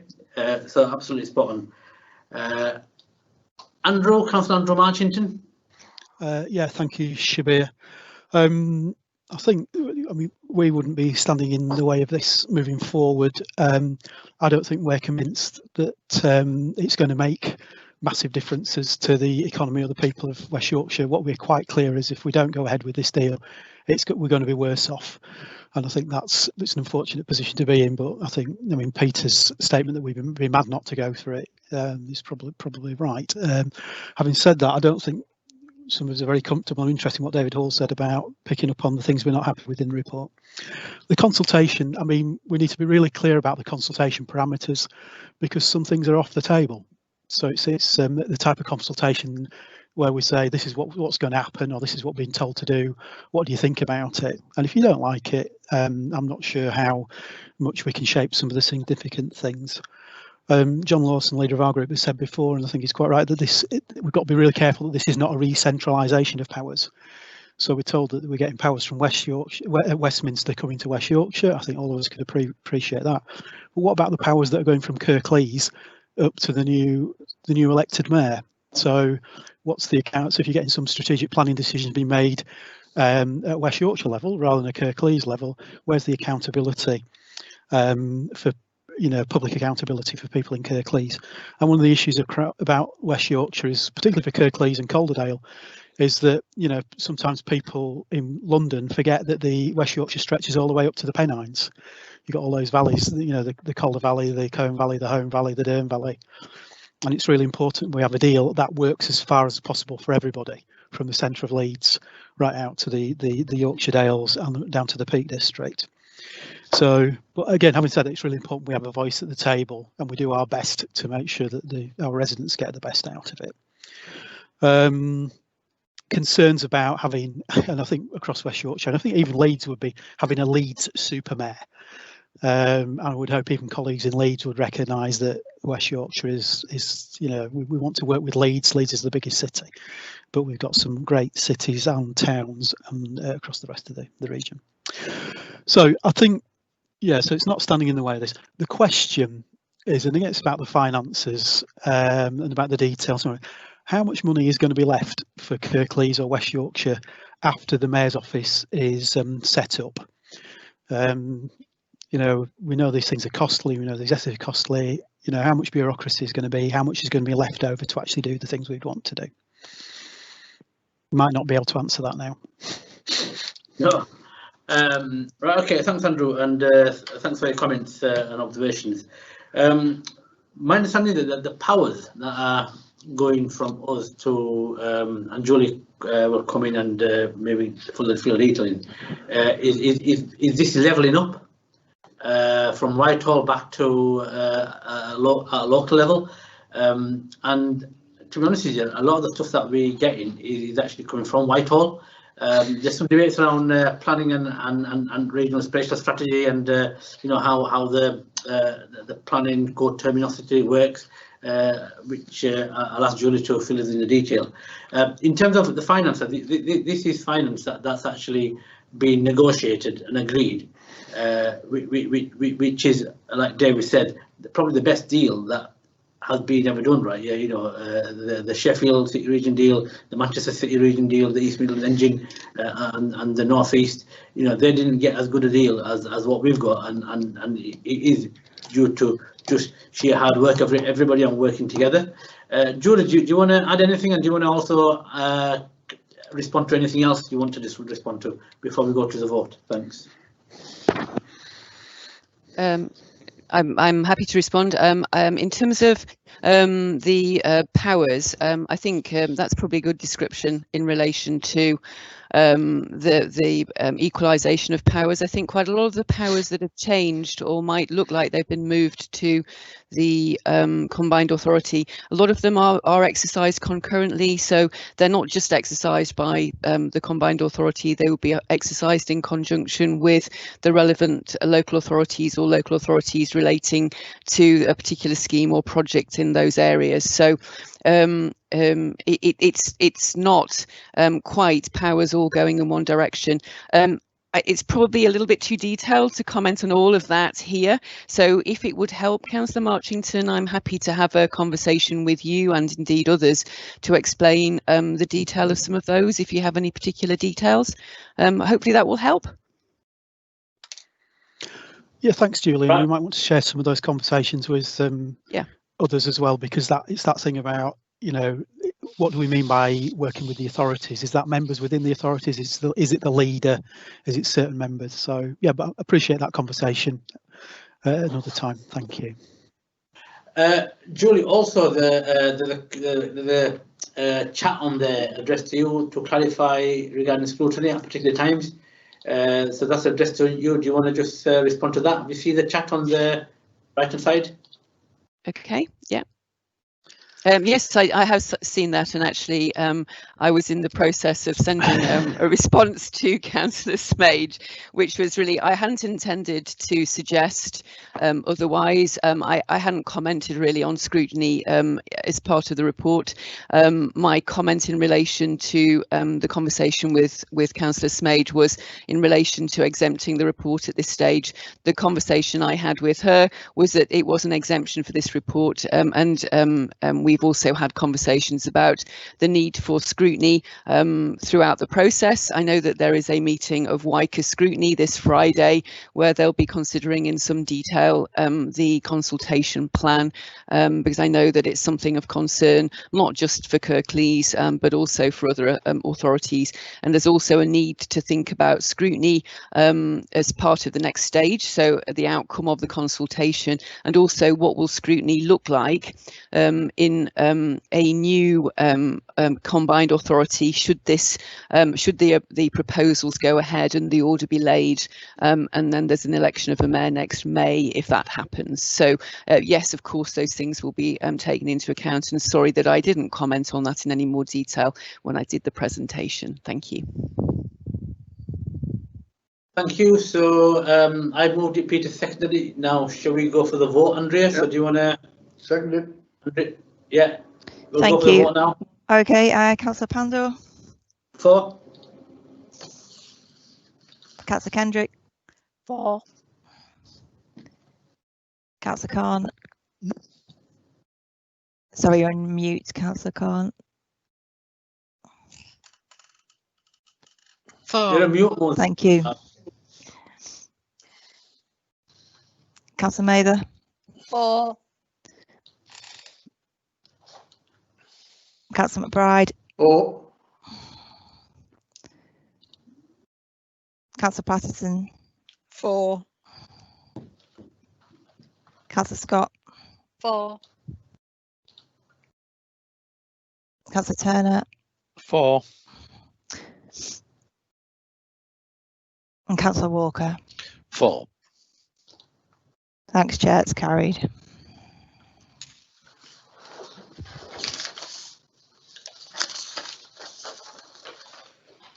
Right, thank you, members. Okay, the next item, Huddersfield Blueprint. There is also an item 11.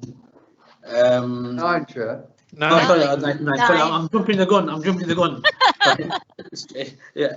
So item 9, Councillor Rob Walker, over to you. Road resurfacing, Rob. So, right. I would like to move agreement by the Cabinet to these proposals for major road resurfacing schemes. These projects are largely funded as a result of a successful joint bid with Calderdale Council to the West Yorks Combined Authority. that administers the Department for Transport funding. These are important local routes that we have a responsibility to maintain and improve. The highways team are working hard to ensure that in spite of the current COVID crisis, we maintain investment in our roads to prevent a growing backlog of repairs. Highways officers have been planning since March for carrying out these projects as quickly as possible, given the constraints. Our transport network is absolutely vital to economic recovery as we hopefully begin to recover from the current crisis. These projects will include elements that help to mitigate flooding and improve the environment. There will be some short-term disruption as a result of this essential work, which we will seek to manage as effectively as possible. So I would like to move acceptance of these recommendations. Seconded. Thanks, Rob. John, Councillor John Taylor. John, you want to say something on this? Yeah, thanks, Shabir. It's just a request, Rob. One of the items on here relates to Home Moss. Yeah. Now, it's been driving me mad for about the last 12 months. I've been trying to get the chevrons repaired and replaced upon Home Moss. So those of you that know Home Moss will know it's an interesting road to drive, but it's very few hairpin bends on it, and a large number of the chevrons are down. I have been flagging it to Sue Proctor, and she has promised it will be addressed. But I just wonder if you can just do a bit of nudging, please, Rob. If they're going up and doing the resurfacing of this site, can we please make sure that we address that at the same time? Yes, I will raise that with Sue Proctor, but just to give you a bit more background on this project, the problem is that the road is actually slipping. Yeah. So it's not a simple resurfacing scheme. It's going to be much more substantial reconstruction of the road. So I would think the chevrons are just painted on there. What I will do is to talk sorry, to Rob, Sue. it's not painted. It's not painted ones. These are signs on the side of the road. Sorry, the signed ones. Yeah. Yeah, the chevron. Yeah. Sorry. I would imagine, given the scope of the work that's happening, those would probably have to be removed to rebuild the road. So I'll talk to Sue about the details of that, and I will get back to you as soon as I get a response. Thank you. Thank you, John. Thanks a lot. Andrea, do you want to take us through the voting process again, please? Peter seconded it. Yeah. Thanks, Chair. Councillor Pandor. For.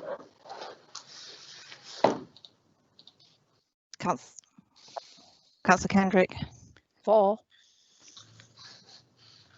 Councillor Corn. For. Councillor Mather. For. Councillor McBride. For. Councillor Patterson. For. Councillor Scott. For. Councillor Turner. For. And Councillor Walker. For. Thank you, Chair. Thank you.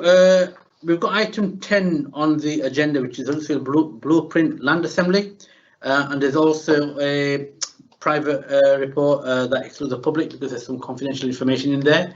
Now, what I'm proposing to do, rather than sort of like exclude the public and go in and out and then the IT suddenly flops, is can I ask cabinet members, has everybody read the report?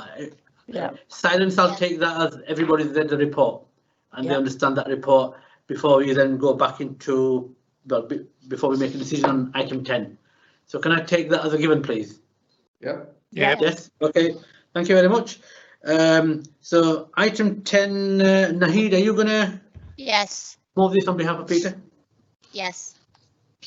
Okay, so the Huddersfield Blueprint sets out a 10-year vision to create a thriving modern-day town centre.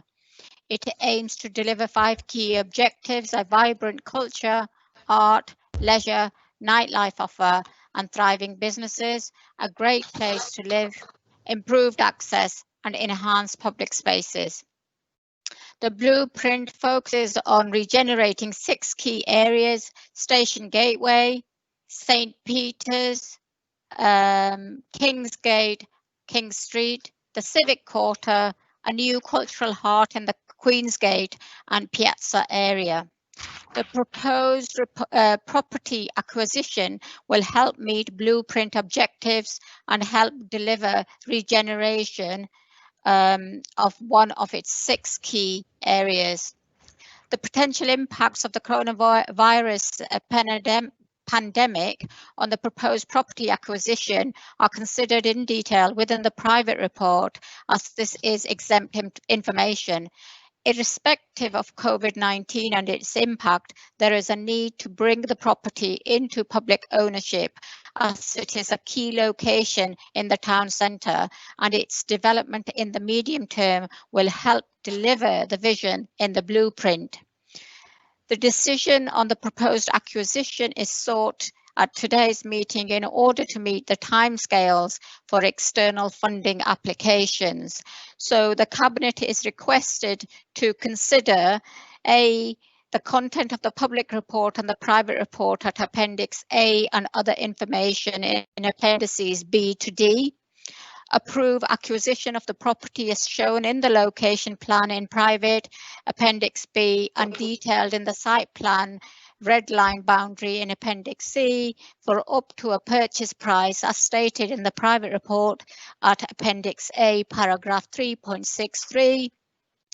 C, approve the required capital funding for the property acquisition and the planning consultancy from the Strategic Acquisition Fund and the Council's approved capital plan for 2020-21 if external funding is either delayed or is not forthcoming. Delegate authority to the Strategic Director of Economy and Infrastructure and Service Director Legal, Governance and Commissioning to negotiate and agree terms for acquisition of the property identified in the private report, Appendix A and Appendix C, subject to the contract, clean and marketable, title free from any encumbrances, structural condition surveys of the property and vacant possession. E, delegate authority to the Service Director, Legal, Governance and Commission to enter into and execute any agreements or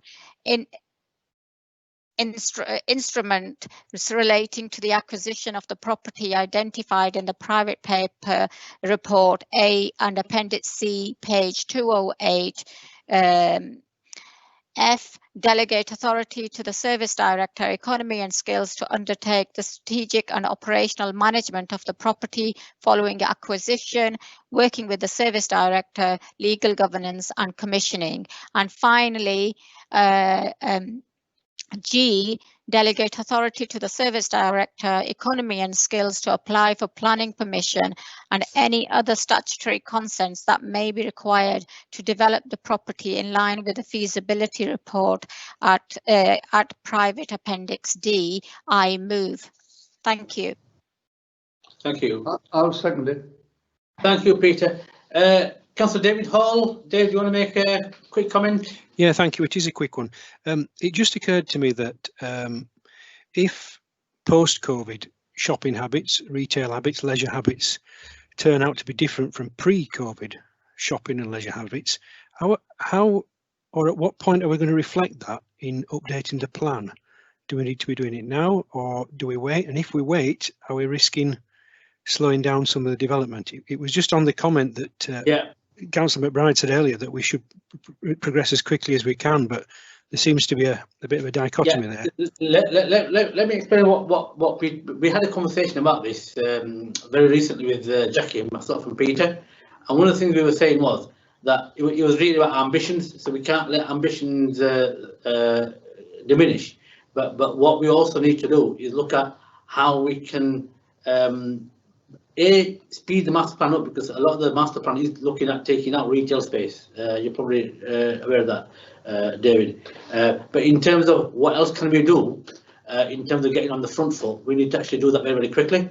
especially as we're going through the mayoral combined authority devolution stuff. That'll be an opportunity, because I'm sure there'll be a recovery plan that's going to be all the mayors are developing a recovery plan at regional level. We're developing our own recovery plan, and the showing on the road will be the economy, and that is a reality, because that is what will be measured nationally and internationally. So on the back of that, but myself and Peter, we've actually said to Jackie that just have a quick review of both master plans, and also do some work, see what's coming out in terms of retail stuff, and how can we actually get on the front foot, sort of speaking. So we've already asked the question, Dave, but good point, mate. Thanks. Can I add something to it? Yes, Peter, you can. Proposing is brave, it's dangerous, but absolutely necessary.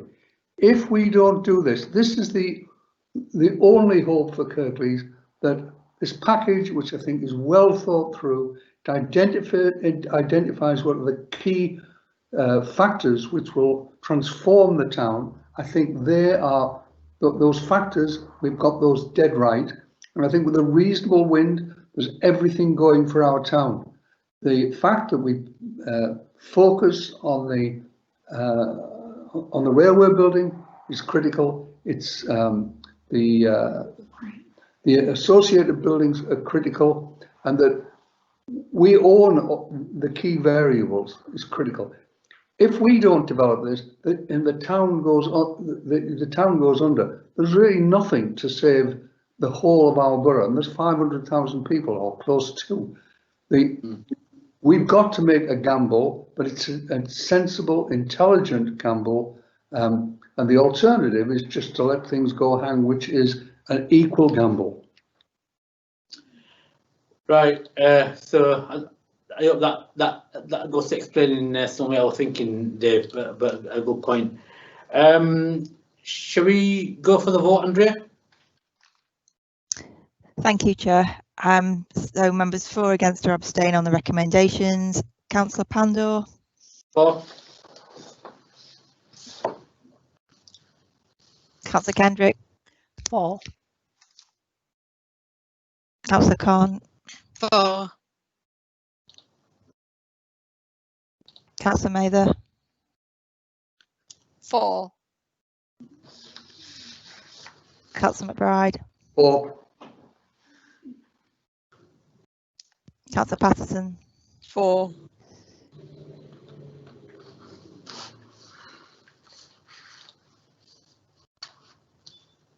Councillor Scott. For.